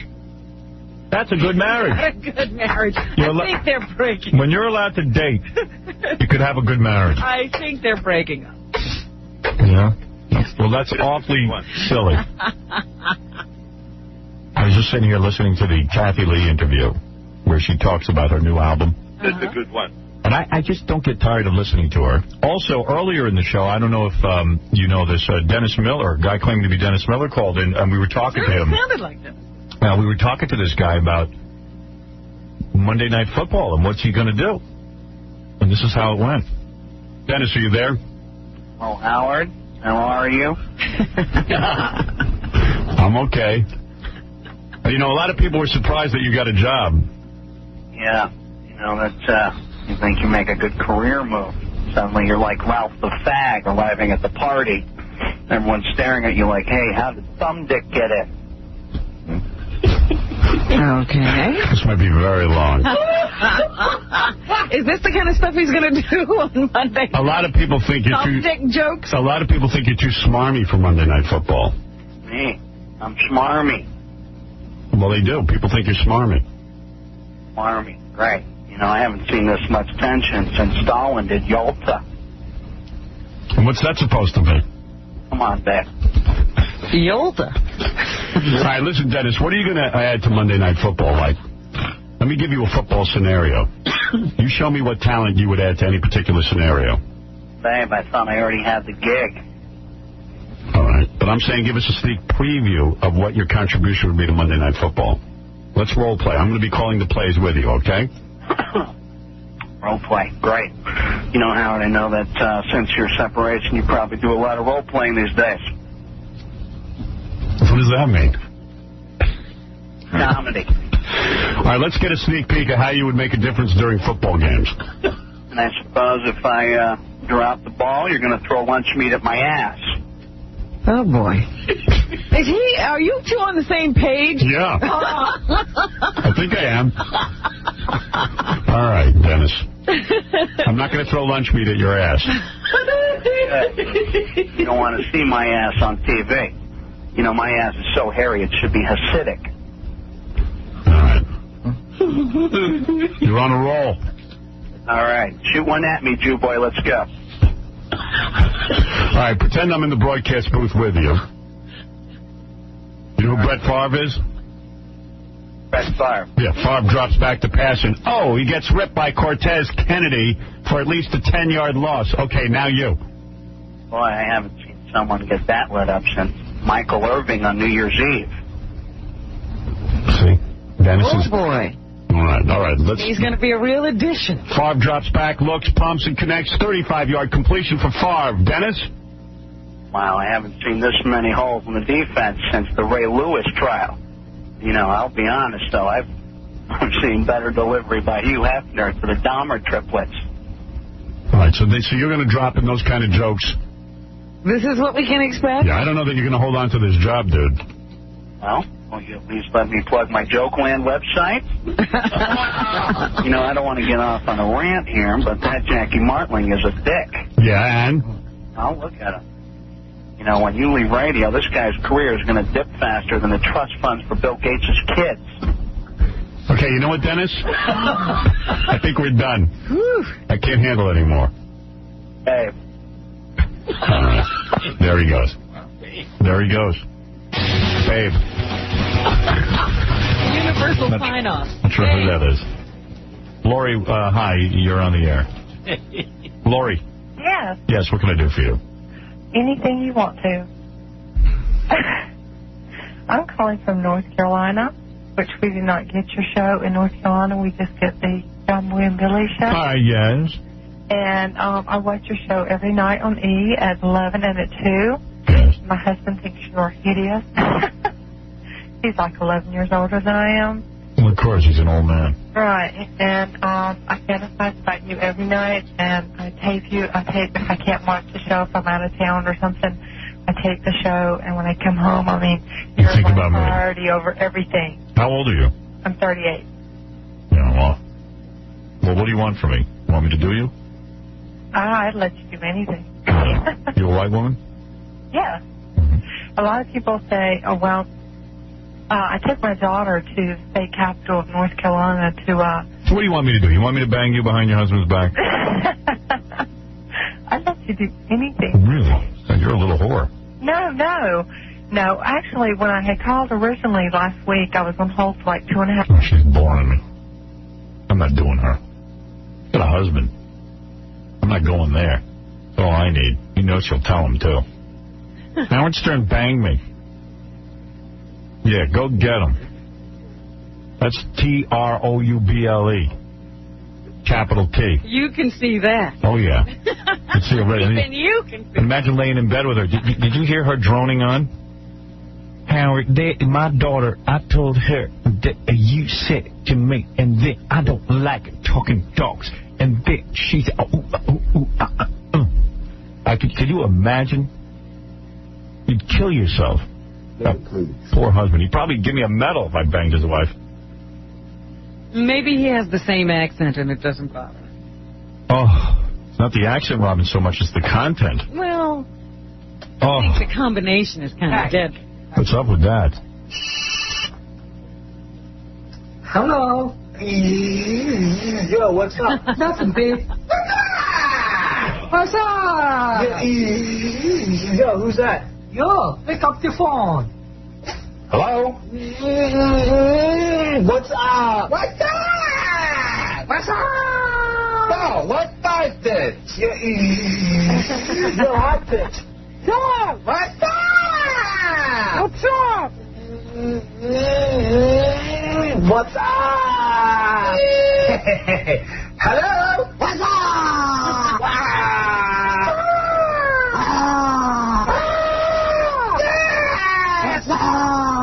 What's up? What's up? I hate being human. So, what's up, B? Just got my hand down my pants less than for the Howard Stern show. All right. What's up with that? What's up? Right. What's up? You know, you're talking about being human. They have this new DNA mapping thing they announced in Washington yesterday. They're saying this is a big deal. And they say it's causing a whole new debate about whether we can filter out all the undesirable, whatever that may be. Yeah. You could now find out. One guy in the paper today talked to a dwarf person who's the head of the Little People Association. Yeah. And, of course, you could then go in and find out you're going to have a little person. Right. And either get some stuff to increase their height or abort the baby. Yeah, of course. Before it's born. That's what's and great. She's upset because there may not be any more dwarfs if, you know, Oh, please. stuff like that happens. Yeah, the circus will be out of business. Like dwarf. She might not ever see another person like herself. Like any dwarf would choose to be a dwarf. When I was reading that, I said, that's like the deaf people who don't want people to get those cochlear implants so that they could hear. Yeah, being deaf is good. Come on. This is the greatest thing that when you're having a baby, they can tell you what is genetically wrong, either correct it or abort it. But then they bring up the question. No more dwarfs. Oh, gee, how will I get through the day? Well, what if there's a gay gene? Right. You get rid of all gays? If you want to, sure, it's your option. Why not? Oh, jeez. The parents' option. That. Nothing wrong with that. Nothing wrong with getting rid of whatever you don't want. It's abortion. I'm for abortion. I don't know if gay is equivalent to dwarf. Not to me, it isn't. I get rid of everything. Some people don't want a girl. What do you think of that? But I always wonder about those people who don't want girls. Who do they think their sons are going to sleep with? They I don't know. want a whole gay population. I think they think they're going to sleep with you. And they don't realize you're very conservative. You know, everybody wants to have a boy, but, you know, then you want your boy to get married. Right. You're going to marry. You know, all had boys. Yeah, Patrick, you're on the air. Yo, Howard, what's up, man? What's up? Yo, what's up? Howard, could you please play that one more time, that Whack Pack What's Up commercial? That was the funniest thing I ever heard, Do you bro. recognize everyone's voice? No, I couldn't tell. We shot that for video, by the way. I think it's going to be on the E! Show. That is so funny. You have to see it. We shot the whole commercial. Does anybody know back in the E! room when that's going to be on E! television? I met the new president of E! television. She came down to meet me. Yes, yes. Fran Shea stopped being the president of E! What is she, a consultant now? I don't know what she is. She wants to have children. So she's pregnant with her second kid. A happy homemaker. Yeah. When's that going to be on? Hold on, I'll find out for you. Someone will come in. Thanks, Howard. But, so they wanted me to have a whole meeting with the new president. A whole meeting? Well, you know. Not just a meeting, but you mean a meeting? Yeah, so a meeting? I said, look, I don't want to have a sit-down meeting. Bring the president in during a commercial break, and I'll meet with her. They're like, well, was there enough time? I said, what is there to say? What are you going to do? What, Are we hashing out a new plan? Yeah, I'm low maintenance. Are we plotting? So I met her. She's a lovely woman. She worked for pay-per-view. Yes. Casey, you got information? July 14th. That's when it's going to air. All right, July 14th on the E! Network. You got to watch that. Put that date on your calendar. It's really worth it. did. All right, it's very funny. Thank you. What is the... Wait, I couldn't tell who the one was. Could you play All right, I'll play it and I'll identify everyone. But listen carefully. I'm going to yell it out real quick. All right. All right, here we go. I'm going to play it for you and listen to me. Elephant Boy. Hello. John the Stutterer. Nothing big. Crackhead Bob. Elephant. John the Stutterer. Yo, pick up the phone. Hello? What's up? What's up? All right, so far you got Crackhead Bob, Elephant Boy, and John the Stutterer. I didn't know John was part of the Whack Pack. Yeah, well, not Stuttering John. John the Stutterer.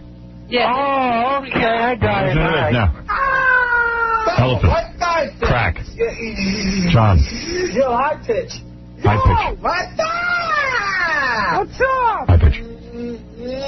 John. What's up? Now comes on the Beetlejuice. buzzer. Beetlejuice is downstairs and he buzzes up. Hello? What's up?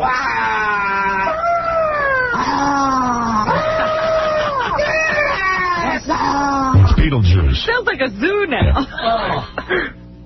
I lost it. What's up? What's up?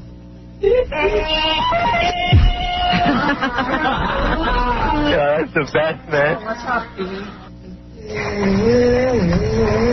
just got my hand down my pants less than the Howard Stern show. Yeah. Ever had that happen? Want to hear a little Kathy Lee? No, I mean, have you ever had a situation like that where you're going and then you can't believe that you're still going? Yeah, I'm like, oh, man.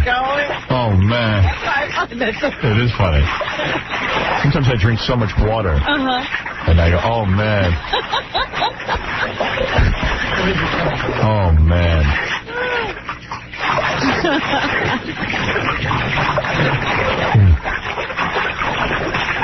So Stuttering John had his beach party on Saturday. Yeah, you know, I was thinking about that. Did you have a bad time? Why'd you leave so early? I wasn't feeling so good. That's the reason I left. I was having this kind of cold or whatever. I ran myself down, so I decided to go home and just go to sleep. I was having a good time. I just couldn't talk a lot. My voice hurt. So you could enjoy yourself. Yeah. Yeah, so I just split. I figured I better go home and get some sleep so I could be back to work and healthy on Monday. That was all that was going on. Yeah, I just wondered because I thought, I didn't stay there very long. No, I didn't. Was it a bad time? Yeah. Some people look good in their bathing suits and some look bad. Some people wouldn't get into their bathing suits. Who do you think looked the worst in the bathing suit out of the guys, Jackie? Jackie was in a bathing suit? Jackie don't care. Jackie looked okay. Jackie lost some weight. Yeah. But what does he wear? He doesn't wear, like... Where's those big trunks like I wear? Big giant trunks that come down to your knees. Somehow those became fashionable. Thank God. Like those basketball player uniforms, like Bloomer. You know, far and away the worst spot he was Ratso, but he wasn't in a bathing suit. He just took his shirt off. I was shocked that Ratso took his shirt off because... And what kind of pants was he wearing? Was he wearing, like, shorts or something? I think so, yeah. Oh, I didn't see him with a shirt. Oh, yeah. He sat in a chair with his shirt off. And he's telling me how he's on Atkins, and I go, Ratso, you got to be kidding. Because I remember when we were walking, you pointed to him and said, look at Ratso's on Atkins. And He started laughing. Richie Herbie is definitely not a... Yeah, Richie gained a lot of weight. Yeah, Richie got very heavy. Richie came by boat. He makes I heard he's a millionaire. Taylor Richie. Richie, our engineer, is like a millionaire or something. How come? Someone told me he did real well in the stock market. Like he's a real smart investor. Really? That's what Stuttering John told me. A Richie millionaire from the stock market? Yeah, and Richie has a girlfriend. I thought he was married. Richie's girlfriend was very nice. He was in his boat, and I said... Wait a minute, didn't he get married a couple of years ago? No, here's the story on Richie. Great guy. You know, he's, I'm not sure how old he is. I think he's around my age or so. How old are you? 39. Right. I think he might be a couple of years older. Right.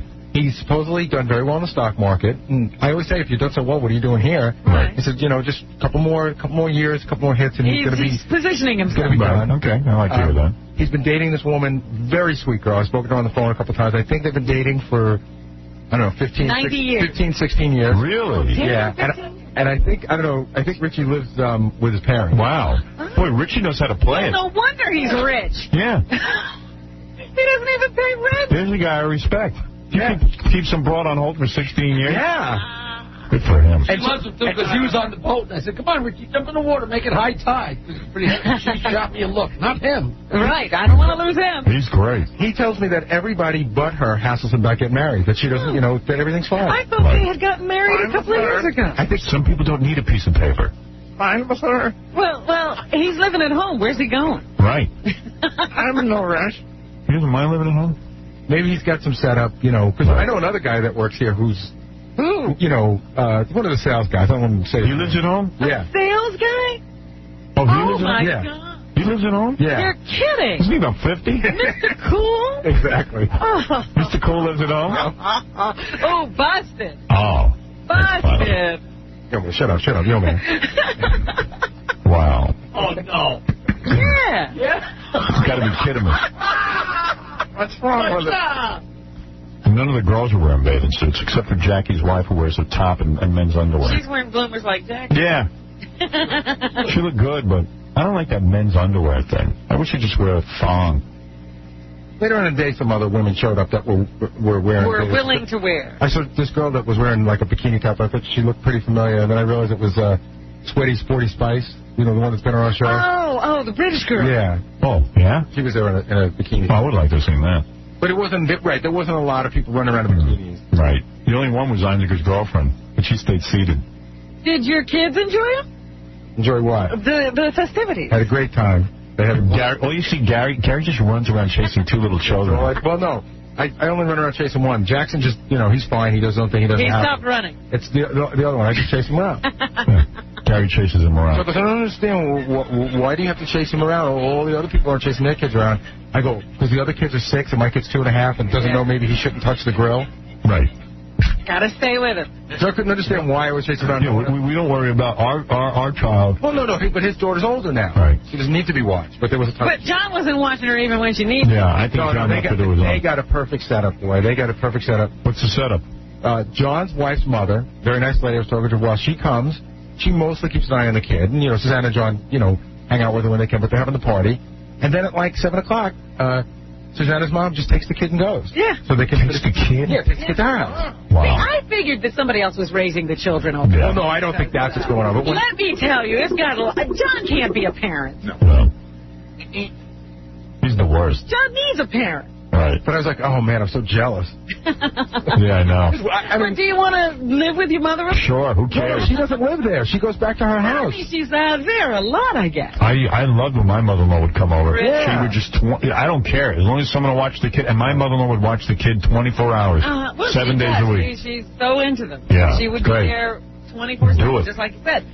And that's the Pam Anderson setup, because her parents sort of live with her and take care of her. I'll move anyone into my house who will watch the kids. Watch the kids? Right. I woke up Saturday morning, Howard. There was a stranger in my house who I'd never met. Who cares? I came home from the DFT. And you were happy. My wife had to go out to Long Island, and, we have this new babysitter. You've never met her? No. Hey, how you doing? I'm like, hi, how are you? She's like, I got to get on the 923 train. I'm like, fine, let's go. Right. Put her on a train. Wow. Yeah, I know. You don't care. When you have kids, your whole life changes. You don't care who's there. You're glad to You're just glad someone is taking a responsibility. No amount of money is enough. You can pay and pay and pay. It doesn't matter. But my wife's really good. Like she won't leave the kid with anybody unless... I'd bring in a homeless person but I'm saying, if they would watch the kids. Push came for shove. Yeah, I really would. But I've seen people leave their kids with... They're like, oh, you babysit? Great. But, what does that mean? I don't know. Watch my kids here. Who cares? If it's a girl, as long as it doesn't have a penis, I'll let it watch my kids. Yeah, would you ever let a guy watch your kids? I mean, John, would you ever let a guy watch your daughter? No. Right. Okay. We all can't be as good as parents as Robin and I. Look, the truth of the matter those of us is, who know what we can do. I watch my kids all the time, but on a day that I'm going to have a big party, I have my mother-in-law. No, I think... she's there once a month. Right. I mean, so contrary to the angry woman over there, right. Look, if okay, I won't be molesting my kids, Robin, I promise. All right? Okay?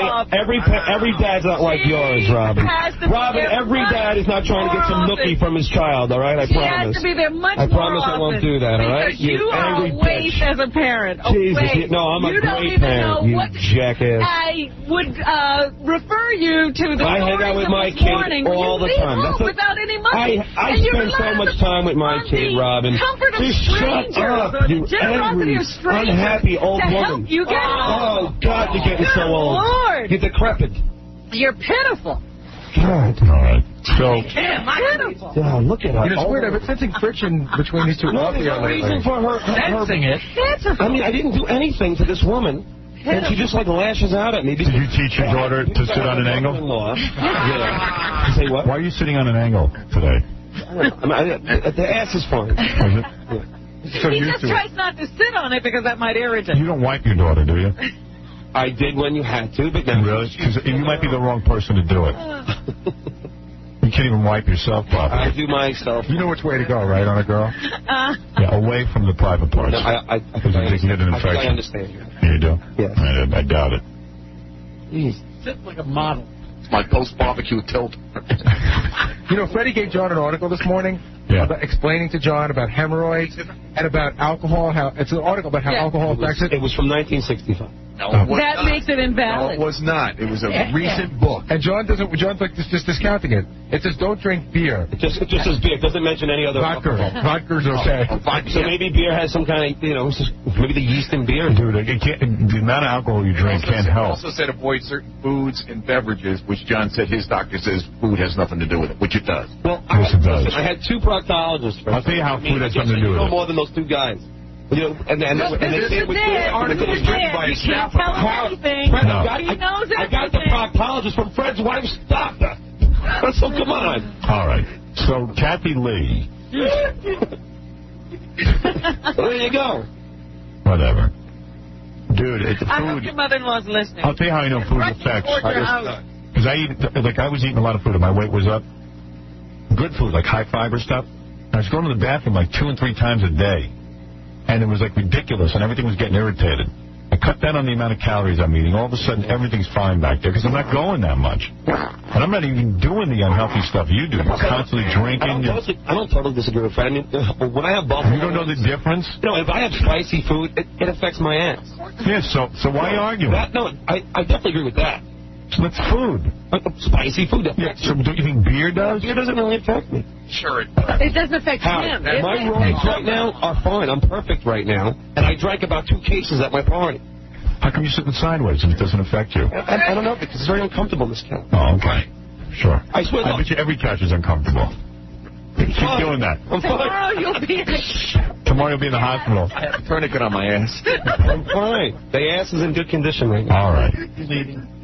I'd run out of time for Kathy Lee. What is I was going to say, why, if your ass is in such good shape, why do you have this constantly recurring problem? Why does it never go away? Well, like I had the problem. It runs in my family. My brother had the roids. He had them lasered off.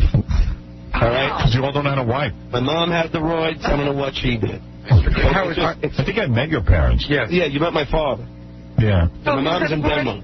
Your dad kept annoying me. No, he doesn't talk to anybody. Yeah, I know you. Oh, come on, Howard. He's such a... Yeah, of course he's annoying. Oh, is she? Not as annoying as yours. Well, maybe. Oh, your dad was all right. No, I talked to your dad for a while. What? He was trying to interact with me. I just blew him off. I thought people were pretty much saying... No, everyone was. Except your dad. It's a gene, the Melendez gene. Yeah. Hey, can I just go back? I told your dad you have a very good son. Very nice son. Oh, that was nice. Yeah. Eli. Right. Can I just go back to one thing John said? Are hemorrhoids genetic? It is. No, of course not. A hemorrhoid gene. I'm sure I got a gene in there that says you're going to No. It's diet and it's a lack of understanding in terms of wiping. It's an irritation. It's a bruise. It's pushing. No, you don't have a gene. Does your parents have any ass problems? No. Because you had the fissure, so I was wondering if... Because I was doing improper things. And it went away. I got rid of it. He's never had I don't think you're the kind of person that would ever attribute anything to being gene-oriented. Everything. No, there are things that are genetic. It seems like you could be... Mental illness is genetic. What? Mental illness is genetic. That's true. Oh, yes, I agree with you. There's a lot of things that are genetic. But not your roids. But not hemorrhoids and not fissures. Do you think alcoholism is genetic? They say it's genetic. Do you believe that? No. Don't even believe I think that's learned. Yeah. My parents don't stop drinking. No, it is not genetic. You don't think so? No. It's absolutely a learned response. It's absolutely the way you deal with life. I think they say it's genetic because it is a disease, though. It's families, but that's learned behavior in the same Exactly. It's impossible to stop. Yeah, that's why they think it's People go, it's genetic. My father was an alcoholic. No kidding. And you're emulating him. I think Drew Barrymore was using that one. You know, her great-great-great-grandfather was an alcoholic. The whole family. They have real problems. No, it's simple. Most things are a reaction to life. Your hemorrhoids are because you don't know how to conduct yourself. But you'll never convince And you'll never be smart enough to figure out how to get rid of them. My hemorrhoids are... Oh, you mean how I conduct my... Yeah. What would it take... How I treat my ass. Yeah. What would it take you to conduct a kooky experiment where, for a month, you didn't drink, and you just ate right, just for the hell of it, just to see where it went? He could do that. That's dumb. I mean... Are you an alcoholic? No. You don't think you could stop drinking? Ask me how many drinks I had yesterday. Mason, could you stop drinking for a month if I asked you to? Sure, you could. All right, start today. But not if you He's not an alcoholic. But not I you wanted asked me to. All right, no. Do you think you could stop for a month? Sure. All right, so stop. How much cash do I get? Nothing. Oh, so then I wouldn't want to do that. Then you're an alcoholic. Okay, no, I enjoy my social drink. No, he needs. But here's the deal. He's not an alcoholic. But John, you'll admit this. You do need alcohol to have a good time. If you were going to a party and they weren't serving any alcohol, would it be more fun with alcohol or not? Like, for instance, I play softball a lot. I play, I jog. I don't drink before I do these. Friday, Saturday night. And I have a great time. Friday, Saturday So night. stop drinking for a month. It shouldn't be a big deal. But why? That's like, I'm having a good time with it. That's the point. Yeah, I'm saying I suggest to you that you couldn't. No, I definitely said if I wanted to. I You do it. Not for money, not for any other reason. Then let's see if you can do it. Just for instance, I went to this. He's going to tell you about one day that. No, I went to this healer that was going to heal me of OCD. Yeah. And one of the things was 10 days I don't drink. Okay. And, I did it. Yeah. So 10 days. Didn't heal my OCD, but yeah. I did it. Christine, you're on the air. Hi. Yes. Howard. Yes, Christine. I called because the next time I'm in New York on business. I want to meet you. We need to get together for drinks. Really? Yes. You need. I'm sorry? Yes. I look like I was telling the guy I talked to. I have that very conservative look, like JFK Jr.'s wife. I pull my hair back. How old are you? I'm 34. You're already too old. Well, no, I'm not. Why are you not married? I have been married, but I'm divorced. What'd you do to mess it up? I didn't do anything. Bed in bed? No, very good. Not at all. Who would leave you then? Height and weight. I left him. Oh, you did? Yes. Why? Well, just a communication problem. I don't think I'd like you. Right? No, yes, you She would. already has a problem communicating. No, you would love me. How tall are you? I wasn't attracted to JFK Jr.'s wife. You know what? I knew JFK Jr.'s wife. I was not attracted to her physically. Well, that has nothing to do with physical. You would have fun with me. What could I do with you? All kinds of things. I'm a lot of fun, seriously. Give us an example of what's your fun. And then what's fun? Okay, let me give you an example. Oh gosh, this is hard to think of right now. Let's see. You have hemorrhoids? No. Can Howard check to make sure you know? I was just drinking with my friends one night. My daughter had this pogo stick. Daughter? Please. Yes, brother. Hold on, it was a pogo stick. How old's your daughter? She's 8. Oh. No, listen, that's just. Oh, honey. And then, I've been there, done that. okay, I love taking chocolate and the liquid center. Yeah, and doing what with it?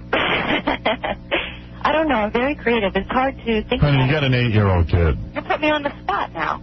Yeah, but you would never know. Do you have tube sock breasts? No, not at all. Actually, I had my plastic surgeon ask me if he gave me a boob job. He didn't. Wow. You know what? Chicks here are sexually creative. Why does she Don't have a worry about being plastic put on the spot. In I other didn't words, have a plastic. I had some moles removed. And when he was removing the moles, he said, "Did I do your breasts?" And I said, "No, they're fine." He couldn't believe it. Where were the moles on your nose? No, they were on my stomach.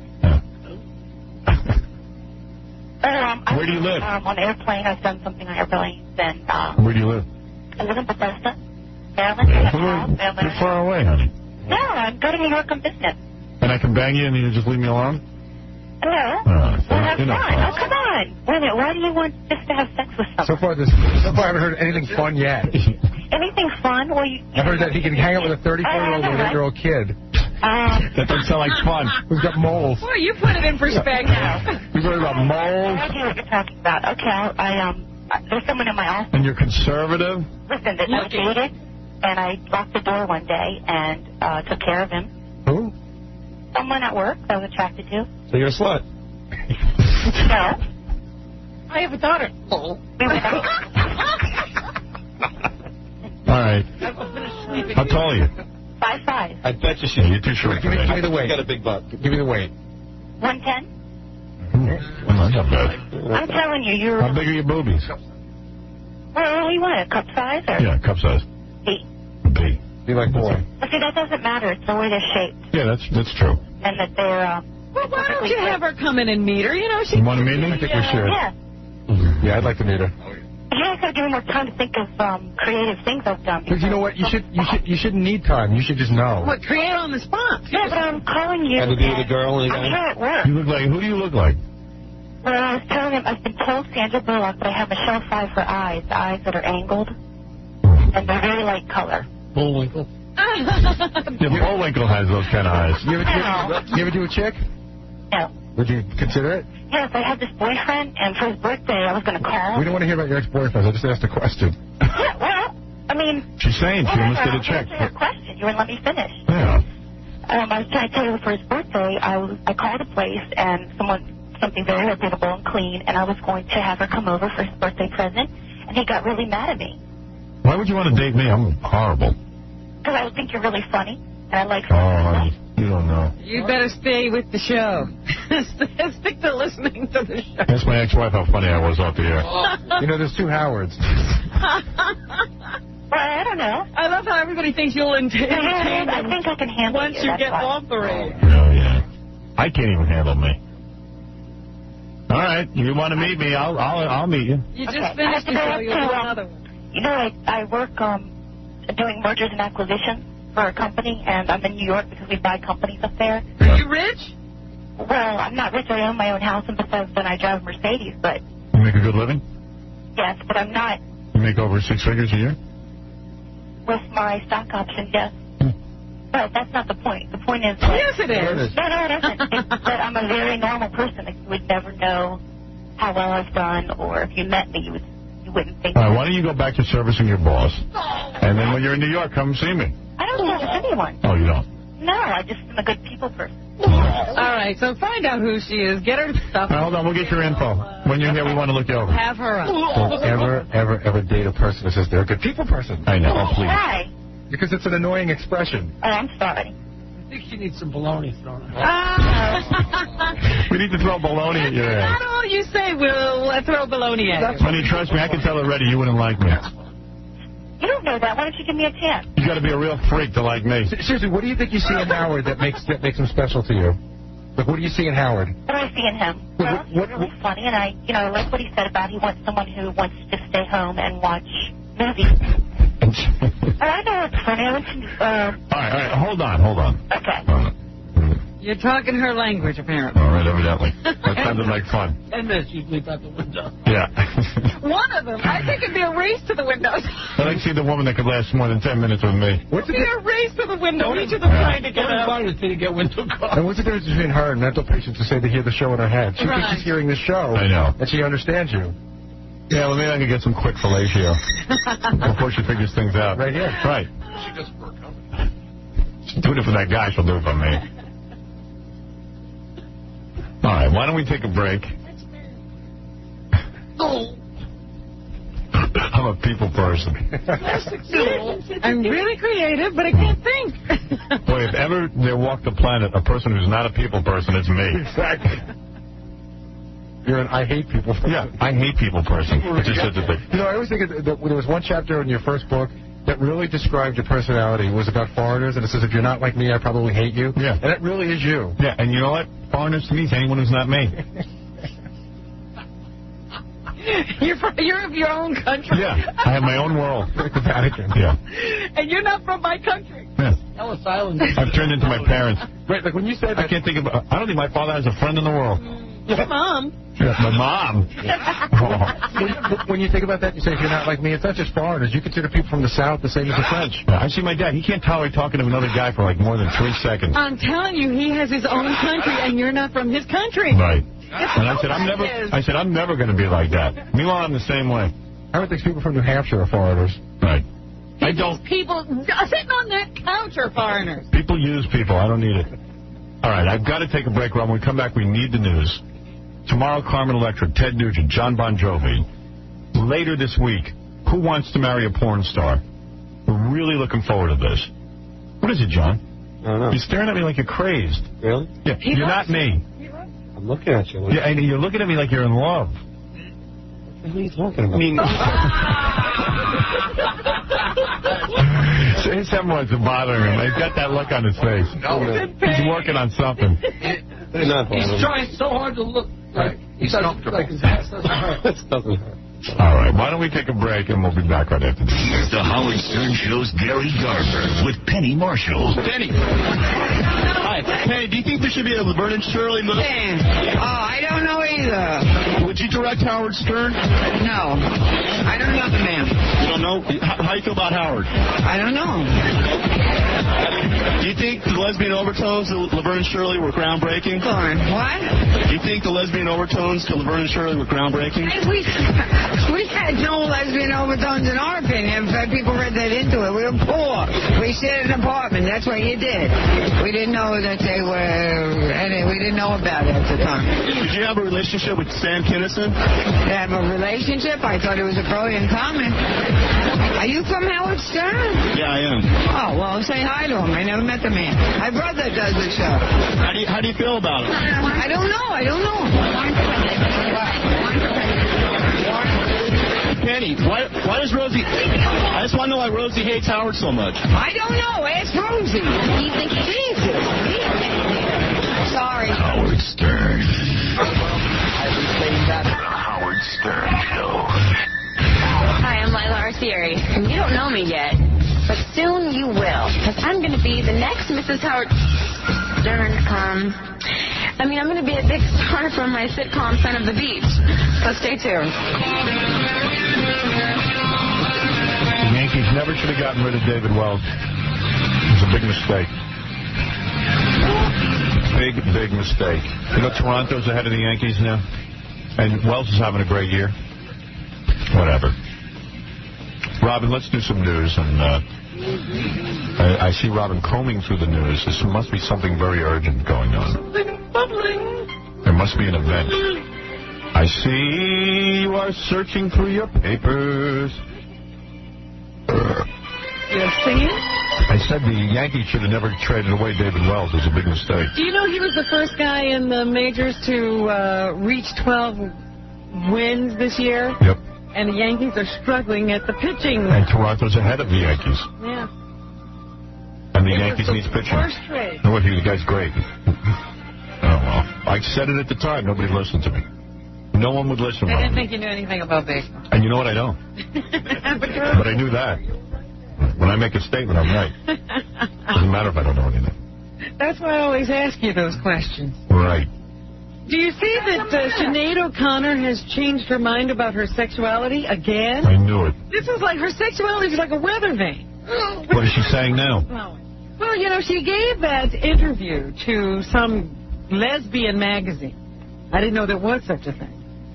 That she liked men, loved men, as a matter of fact, but she preferred making love to women. That's what she said in that magazine article. Well, she told us. But now she's saying that she's not a lesbian. It was the lesbian magazine Curve that she announced her lesbianism in, but now she's backing off that. She tells an Irish newspaper she's been with maybe 30 people since she was 11, and 2 were women. She says she was only in love with one of them, and she made the statement about being a lesbian out of loyalty to her. On the whole, she doesn't find women attractive. On the whole? And she says it was on the whole. Please. You're the one who said it. Overcompensating of her to declare she was a lesbian. But she denies it was a publicity stunt. This is bisexual is what she's claiming. I don't know what she's claiming at this point. I don't know what anybody's claiming. I'm just minding my own business. I want to get laid. Stop announcing every week that she's this, she's that. Well, you know her. Call her up. But anyway, so I just wanted to make that clear. She is unclear. David Wells is no lesbian. Well, he is a lesbian. He loves women. Well, whatever. And John Singleton's ex-girlfriend is giving him a bad review as a dad. It's a battle that even John Shaft might cop out on. Singleton just directed Shaft and had the #1 movie at the box office. Singleton is in a custody fight with this former girlfriend, Tasha Lewis. She tells the Daily News that Singleton isn't living up to his responsibilities as a father. Quoting here, he can't even take care of himself, let alone a child. The battle over the ex-couple's 7-year-old daughter has been raging for more than a year. Last January, Lewis charged Singleton with assault and battery in Los Angeles, and a judge put him on probation.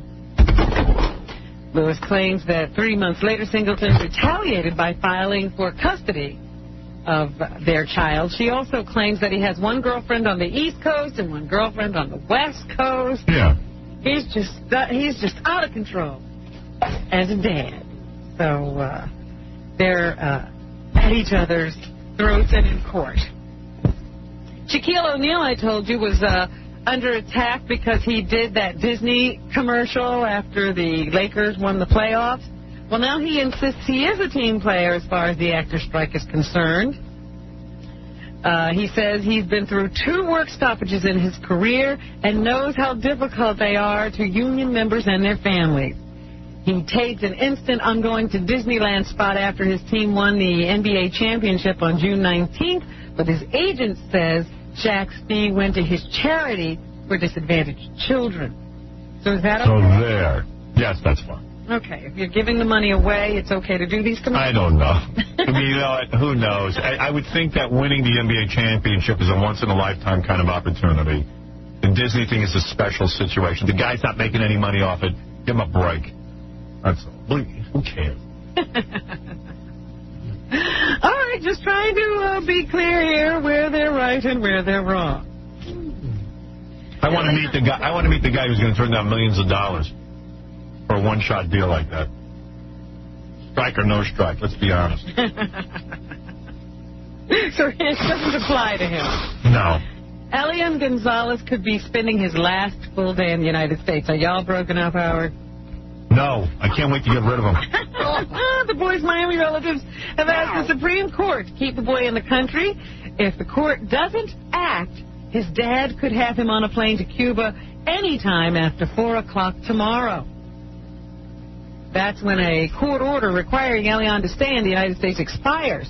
The 6-year-old boy became the focus of controversy when he was rescued off the coast of Florida on Thanksgiving Day after his mother and 10 other people died trying to escape Cuba.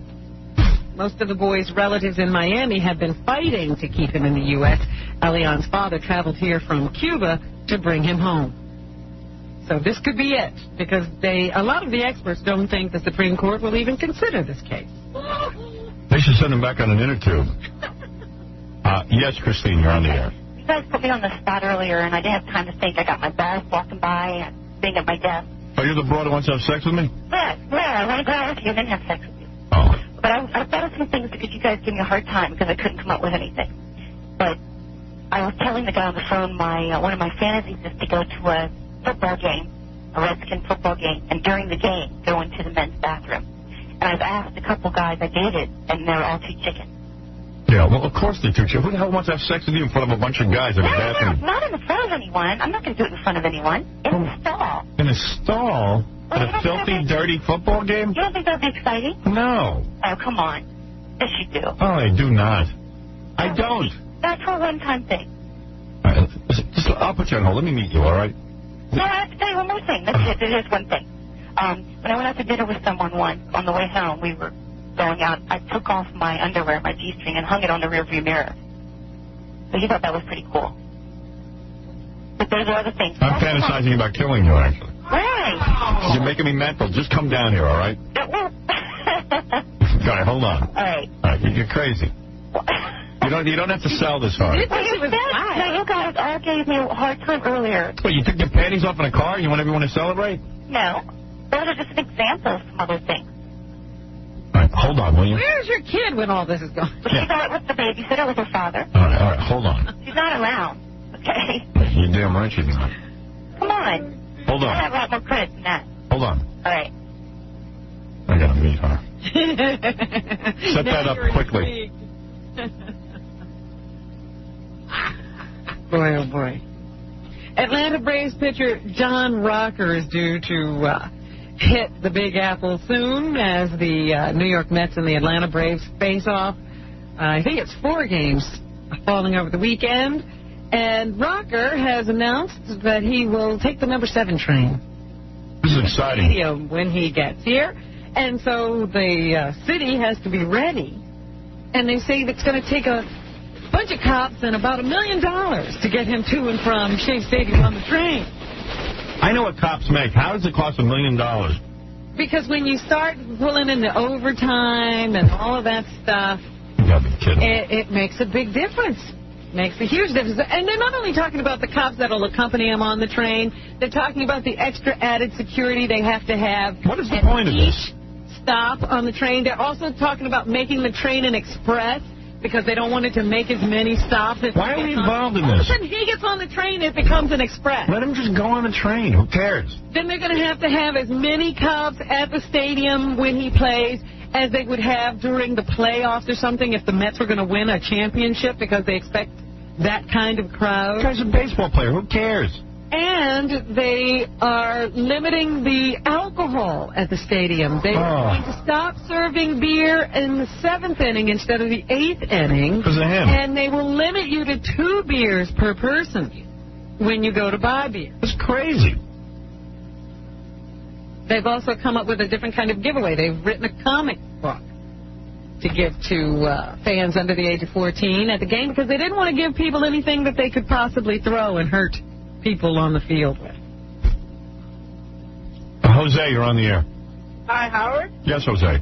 Hi, I just was wondering, why do you keep insulting Alien Gonzalez? It's not his I don't like him.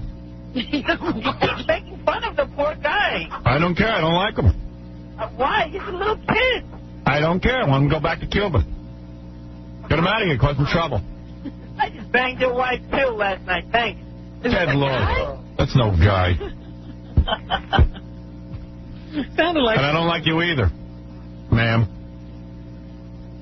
No, I have nothing against Alien Gonzalez. His father wants to go back to Cuba with him. Let him go. It's a parent has children to be with their children, I assume. Well, you know, the argument they're making about him now is that every immigrant should have the right to go before the INS and declare that they want immunity or whatever. Yeah, when they're 18. Asylum when you come to this country. But he didn't decide to come to the United States. His dopey mother put him in an inner tube. Yeah, his mother was banging some guy who wanted to come to the United States. She endangered the kid's life.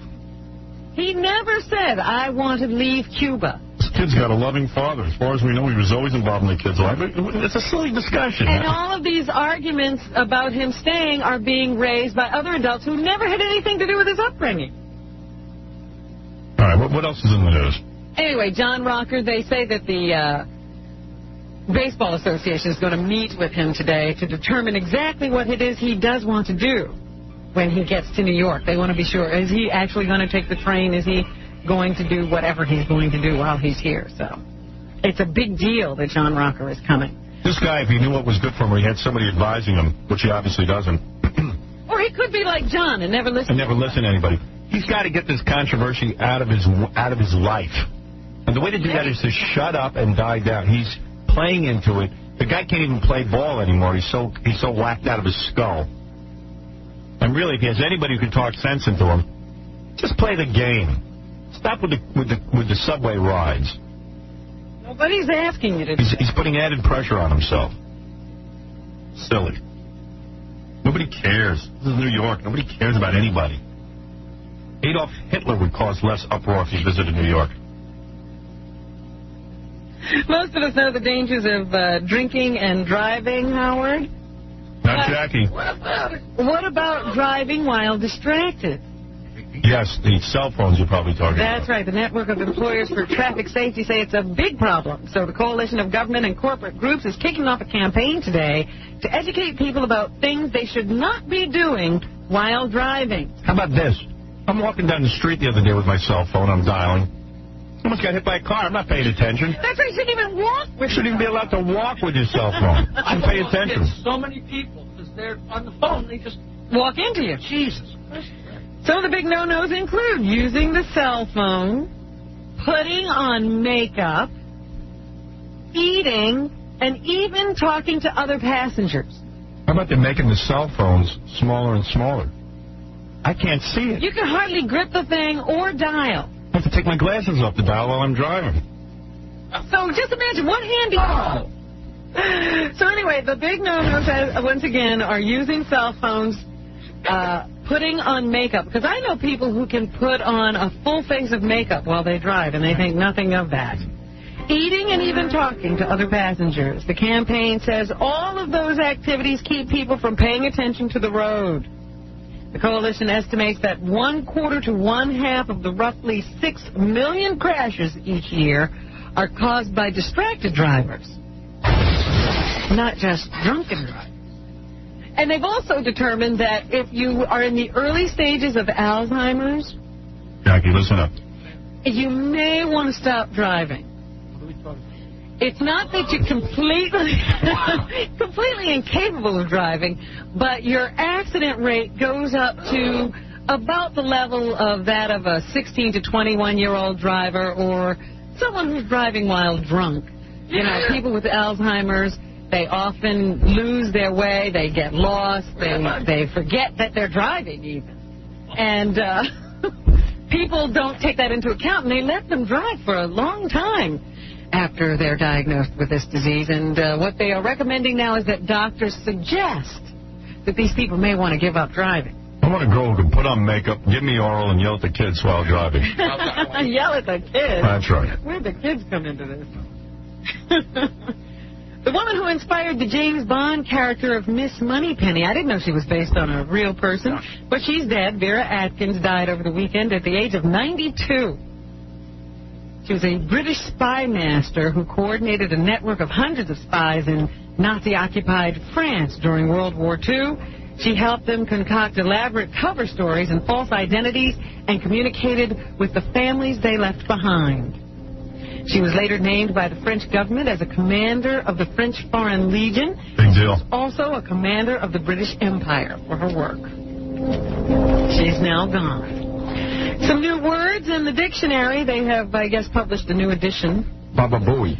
Of the Webster's New College Dictionary. Is Baba Booey in there? Next month, and it will feature 207,000 definitions. One top random official says it's very media heavy. The new edition includes words like 24/7. That's a word? Yeah.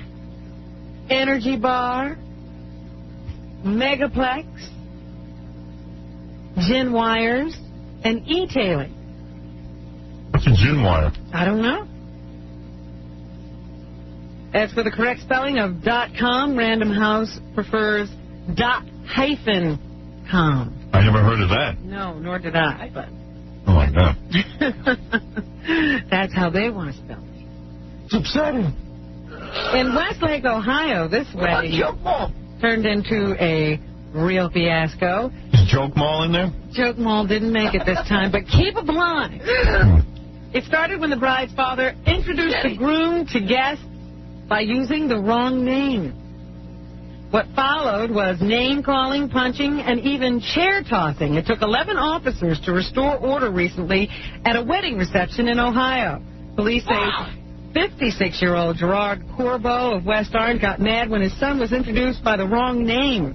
Police say Corbeau was further angered when guest Philip Romano referred to him using an ethnic slur.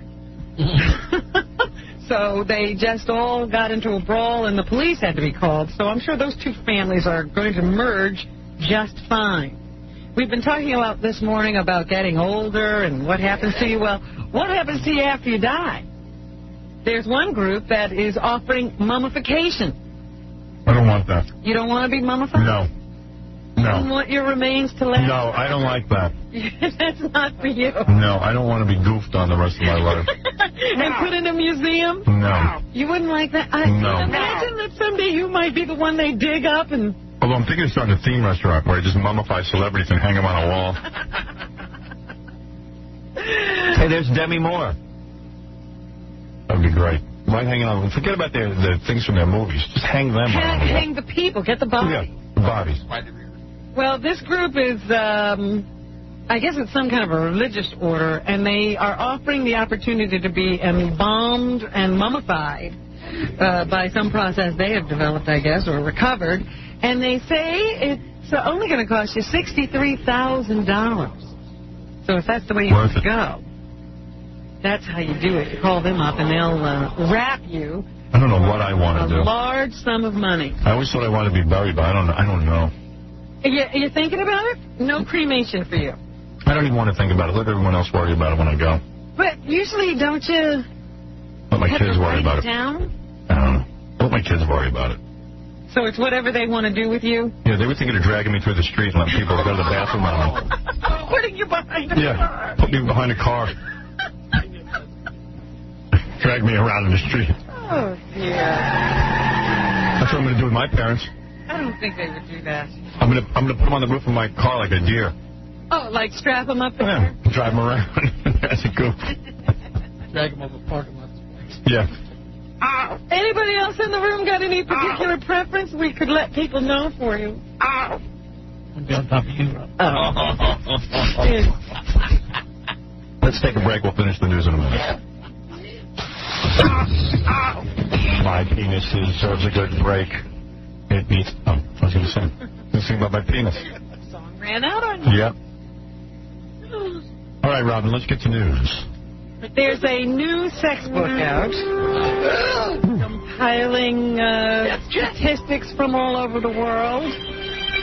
And what do they say? It's the Penguin Atlas of Human Sexual Behavior. What do they say, Robin? They say that... Is your picture on the cover, Robin? 240 million people engage in sex every day. So every time you do, just realize you're one of 240 million at that moment. Well, I haven't been part of 240 million in a while. You better join. I better get in on this. You, I know, are having a lot of sex. Oh, please.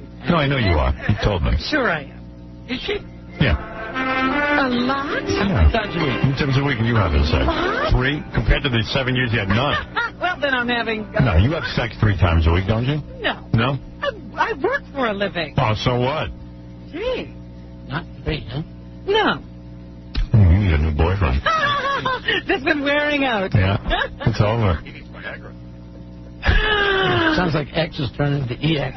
Yeah. Mr. X is Mr. EX. Yeah, what's it for? That is good. That was a good one, Jack. The compendium One a is month. by Dr. Judith McKay. Yeah, once every 12 years. I might have to buy F. Jackie. A Hong Kong-based advisor to the World Health Organization. That's who put this all together. They say that you are doing far better if you live in the U.S. You have sex more. 130 times a year and up in the United States. The average sex act lasts a hearty 28 minutes. 28? Yeah. Oh, wow. Hearty 28. Are they including foreplay? Yes, that's the sex act. The whole thing. Get up and comes to drive to the restaurant. Well, you weren't in the survey, Jackie. They interviewed 60 to 45-year-olds. The Russians score just as often. Jack, you're out of that. The Russians score just as often as those of us in the U.S. of A., but they only clock in at about 12 minutes per sex act. Racing ahead are the Thais, who have the shortest average of 10 minutes. Other intriguing findings: every day it seems that 240 million sex acts result in 400,000 new births, most of them occurring in Africa, where women have an average of 5.9 pregnancies. In Europe, they have the fewest at 1.7. Ow! Did you know that the sperm count of outdoor laborers in Texas drops in the summertime? Yes! 2%. That Japan is the home of the full-body condom. I had never heard of such a thing. Never heard of that. And that 22% of women in the United Kingdom consider shoulder blades the most attractive part of a man's body. In other news, the Americans have the most pornography. We produce more. We're the world leaders. We produce more and consume more pornography than any other country. Yeah, baby! And there are a lot of child prostitutes in the world. In San Francisco, the average age of those entering the life is about 13 years old. In the future, McKay predicts that we will have computer sex with orgasm chips implanted in our brains. Look at this. What? Fred has the most attractive balls. And by the year 2040, we'll be able to download sexual experience chips right off the internet and have sex with fake penises. That's good. Yeah. Right. So I guess people are going to just stop touching each other altogether. Good. That's what we have to look for. Touching everyone. Anybody remember what sex is all about? Isn't it about getting close to someone you care It's about actually connecting. Get that. Edward Egan, who is the Archbishop of New York, he's on his way to see the Pope, a lucky guy. But before he left, he blasted the public school system for a decline in morals and defended the Catholic priest by saying, you know, if you compare professions, there's a lot less deviance among priests than there are among any other profession. A lot of the stuff you hear about priests molesting boys is blown out of proportion. Oh, of course. And it's But they find one every day. concentrated on in the media to hurt the church. Oh, yeah, that's what people are up to. How about protecting the children? He does admit some things have happened, and maybe there could be some better screening. This guy's already a moron. People report on that stuff to hurt the church. No, to protect the innocent boys, you freak. What about that? It's a big deal when it's a priest. If it's one boy. He's got it backwards. He's got it so backwards. They're going the church. They don't talk. You don't want to hurt the church. Who cares about the church? Kids are getting molested. Oh, dear. Well, the church is very important. They overblow it. I think there's going to be a new book, too, with the inside details of the sordid breakup of the marriage of Rudolph Giuliani and Donna Hanover. Why'd they leave this guy alone already? You wouldn't want to read about it? Oh, I certainly will. I'll be the first one to buy it. That's what I thought. You know, while, yes, it's terrible. Fred has beautiful balls. They think we might have a serial killer in our midst here, Howard. You mean in the station? No. I hope not in the station. But there have been... There's 3 people I know we should search. Really, 6 Brooklyn victims. They don't know if these murders are connected, but they do see some similarities, and they're afraid that there might be somebody out there killing people on Thursdays. Look out! Why Thursday? They wouldn't know that. That's when the new Arbitron come on. The killer sees that's the best day for raiding. Right. The killer seems to pick Thursdays for his deadly round, strangling Brooklyn street women with whatever he can grab, like laces from their own sneakers. I know why he kills them on Thursday. Why? Because then you make the Friday paper. You don't want to be on the weekend. And you don't want to do it on Saturday because there's very little coverage, huh? Yeah, more people buy the Daily News during the week than they do. No.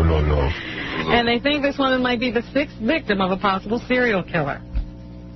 They say at least 2 of the victims had similar DNA, so they know that there's a connection somehow. But they're not sure that all of them are connected, and not every one of these murders occurred on a Thursday, but it seems that most of them did. A lot of times they find the body several days or weeks later. And why do the police think it's Thursday? Because it's payday? No, they don't know why particularly Thursday. They don't know what that might mean to the killer, but they think Thursday might have some significance because a couple of these incidents have occurred on Thursdays, and maybe that's it. You never know, but I just thought, you know, there's a serial killer out there, maybe. Really, man? But they're not even sure of that. Just the speculation. And they're always doing these polls. Fred, what does Thursday mean to you? April Friday. There you go. And he likes to kill on it. They're always doing polls and doing studies. And here's another one. They have discovered that most Hispanics fear the cops. So really? I am glad that we found that out.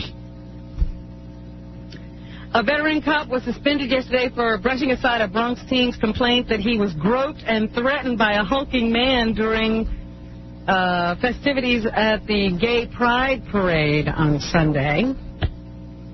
They say the officers in action allowed the suspect to slip away in a jam-packed Greenwich Village area. This, I think, 17-year-old boy rushed over to a police officer and said that a 6'4", 250-pound man grabbed him, stuck his hand down the back of his pants, and grabbed his left buttock. Buddy. And then he ran, this very thin and 5'7" young man ran over to a police officer, a female police officer, as a matter of fact, and pointed out the guy and said, "Look, that guy just grabbed my left buttock." And the police officer did nothing, and it allowed the man to slip away. So it seems that we can't have large groups of people get together in New York anymore. I have to move my bowels when I wait till I get home. It just, thank you. It just leads to mayhem. Why wait? Because what do I need to do it here for? I'm much more comfortable at home. Oh, God. Can you imagine? What an exciting adventure. The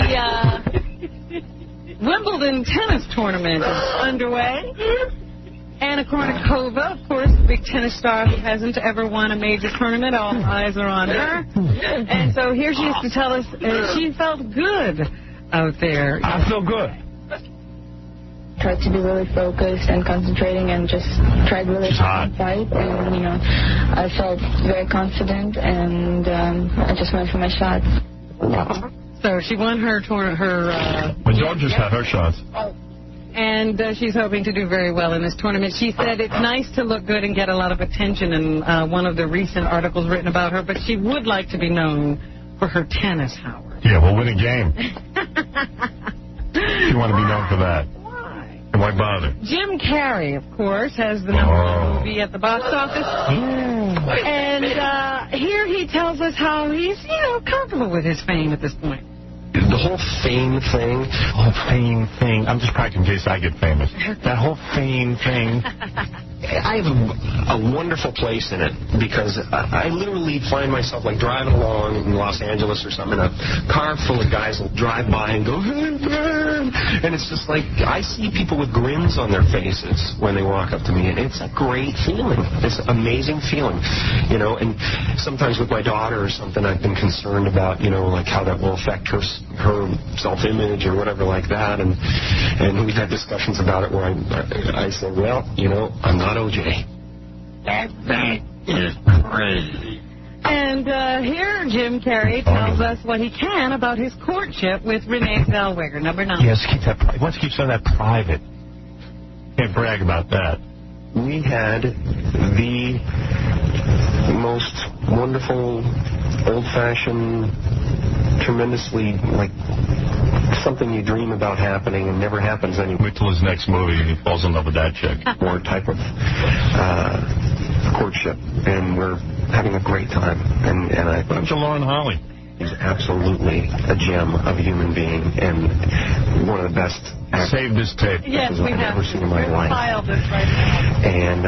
And that's why I wanted her in the movie in the first place, was not to go after her, but to be supported by somebody who I could 3 more months learn something from, and trust to be able to stand on her own. Never please. And that should be all used goods. No one's going to want to bang her after Jim Carrey. You think so? Oh. Into the bone. You think Lauren Holly has trouble getting a boyfriend? You seeing her trotting around with anybody? Robert De Niro is in a new movie called... Should we be banging circus clowns after him? Carnival. Wrestlers. Wrestlers, professional wrestlers. Get over here. The Adventures of Rocky and Bullwinkle. Right. They were lucky enough to get Robert De Niro to appear as fearless leader. Bobby D. Little bit. Who helped him learn the accent, Howard? Number 10. I worked with a guy named Tim Monaco. Who's very good. Very good, very good. I was just watching Mean Streets. That's a good movie. You watch that? Yeah. People always want to use him for stuff. And, I mean, we had very good. When he's not a gangster, though, I can't picture him as, fearless leader. He's got to be an Italian gangster. Something already a model, which was the Lobo. Fearless leader, as we all did, so we can just take off that. So we'll have to see how that works out. Andrew, go ahead. Howard? Yeah. This is Andrew. Yeah, I know. From upstate New York. That's it. What did he have to say? How to use the F word. I don't know what he has to say. I was giving him a shot, but he got to use the F word. All right, Mel Gibson has a new movie coming out called Patriot. And he says he wanted his character in Patriot to be a complicated man.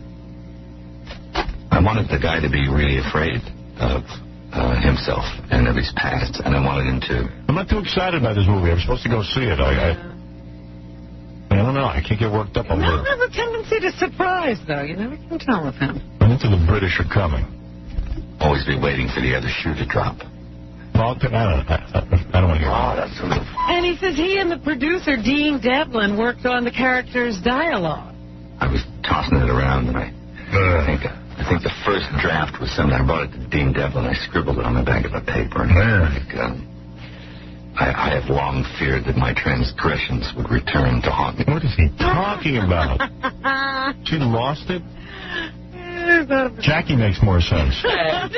Heath Ledger is the good-looking guy they put in the film to attract women. He is Australian. Here he is on coming up with an American accent for his character. In terms of the accent and having to fit the period, I mean, that was just all pretty exciting, I guess. It was all interesting. Right, who cares? Right. Right, ODB. Debbie Matenopoulos, remember that? Yes, I do. She was on The View. That's they right. threw her off. Only of The View. She's now going to work for the TV Guide channel. There you go. Way to go. In this cut, she said... That a way to get back at everybody. She learned all sorts of things from her experience with The View. Yeah, moit old women. That sort of venue where you do have 4 co-hosts is very difficult because it wasn't difficult for the other 3. They got rid of you. To pick the times that you can say something, and it's hard to get in there. You have to push your way in, and then you end up stepping on other people's lines, and it is much more difficult than it's called a conversation, honey. Being like a one-man show. So, I mean, it was a great experience. I learned more than I will probably learn about this industry for the rest of my life in 2 years. It was a crash course in the entertainment industry and in human nature in general. They don't teach that sort of class at NYU. I can assure you of that. Wow, I could listen to her all day. And she was asked why it didn't work out for her on the season. Number 7. Because that old witch Barbara Walters was jealous. I just don't think that they really understood me. No one did. They understood people my age. You know, I'm not so sure that that venue is the best venue for a 20-something. What are That's all. saying? It doesn't mean that... Be honest. How come that Lingus seems to be working out? He's a 20-something. It means that an 11 a.m. audience usually, isn't really interested in what I have to say. Nobody's interested in what you have to say, except for horny guys. Should be on the Playboy channel. Right. I'm losing it. And there's an author. Her name is Beth Kovler. She's got a book called Get a Financial Life. It's personal finance for 20 and 30-somethings. She's just updated the book for people of that age group. And she says not every 20-something is wealthy these days. She also says people in their 20s and 30s are making less than people of that age in the past. Number 8. If you look at incomes, people today in their 20s and 30s actually are earning, on average, less than people of this age group earned in the 1970s. This comes as a real surprise. There's been a lot of attention to the fact that young people are making millions of dollars from IPOs and stocks, but actually, if you look at the average person of this age group, they're actually earning less than the average person earned in the 1970s. Yeah, what's your point? And here's a story you don't want written about you. There's an article in Page 6 today where they talk about a girl who rejected Bruce Willis. He was judging a beauty contest in Atlantic City. And this girl says that I guess he not only judged the contest, but he took a particular interest in her, gave her a bunch of money to gamble with and all this stuff, and then tried to hand her his hotel room key. And she handed it right back to him. Because first of all, she's married, and second of all, she's morally upstanding, even though she parades around in her bathing suits in beauty contests. She says that Bruce apparently had the hotspur, tried to pick her up. She rejected him. But you can see more pictures of her in Little or Nothing on something called hitthebeach.com. Just want you to know that. She is on there, and you can see her. Her name is Hitchcox, Tracy Hitchcox, and she rejected Bruce Willis. I want you to know that, but she's so upstanding. I don't know. I'm going to hitthebeach.com right now. Yeah. And let's see. 22-year-old girl. What's her name? Tracy Hitchcox. I don't see her. I do not see her on. I don't either. Don't see Tracy Hitchcox. That's not her. Well, Screw her. All right, I tried. I guess that she's trying to get on the main page. by giving out these stories. Right. You know, just because a guy it's flattering when a guy likes you, isn't it? Then why take his money and gamble with it if you really don't want to have anything to do with it? You're really morally upstanding, but you took $1,000 from him in gambling money, or whatever, how much you took. I don't know how much she took, but she made $1,000. He wanted her to keep it, and he tried to give her it. Yeah, and then you called the newspaper because the guy hit on you. Yeah, and then you tell everybody, yeah, Bruce Willis wanted me to... You're real classy. Send a press release when you reject a guy. So, that's... Screw her. I don't even want to look at a picture. Jackie, way too many Heineken Mardling? I don't want to look at you either. Hey. His 4 Oleo joke CDs and cassettes are available at the warehouse. Call 1-800-323-KING. This Thursday, June 29th, Jackie will be at Rascals by the Shore in Ocean Township, New Jersey. Visit jokeland.com. Meet Gary Delabate this Saturday at Matt Black Auto Sales in Glassboro, New Jersey from noon to 2. What will he be doing there? Fixing dents. Stuttering John and the Donkey Show every Thursday night. Dance with my teeth. Benji's available for appearances. Is he? If you need more information, call up here at the station. You can book Benji. Hey, by the way, our good buddy Craig Gass, who is a funny comedian, can be seen at Boston Comedy Club in New York. In fact, he was Dennis Miller today. You can email Craig at ihatecomedians@yahoo.com. He's a great guy. Craig. You know, yesterday... Craig Gass. Okay. Yeah. Yesterday was Ray Sloman's birthday. He's 83 years old, and I forgot to say happy. The guy from Sloman's? What, are you married to him? Wow. What's going on with you? One day you have the Sloman's installers come down here to watch you work.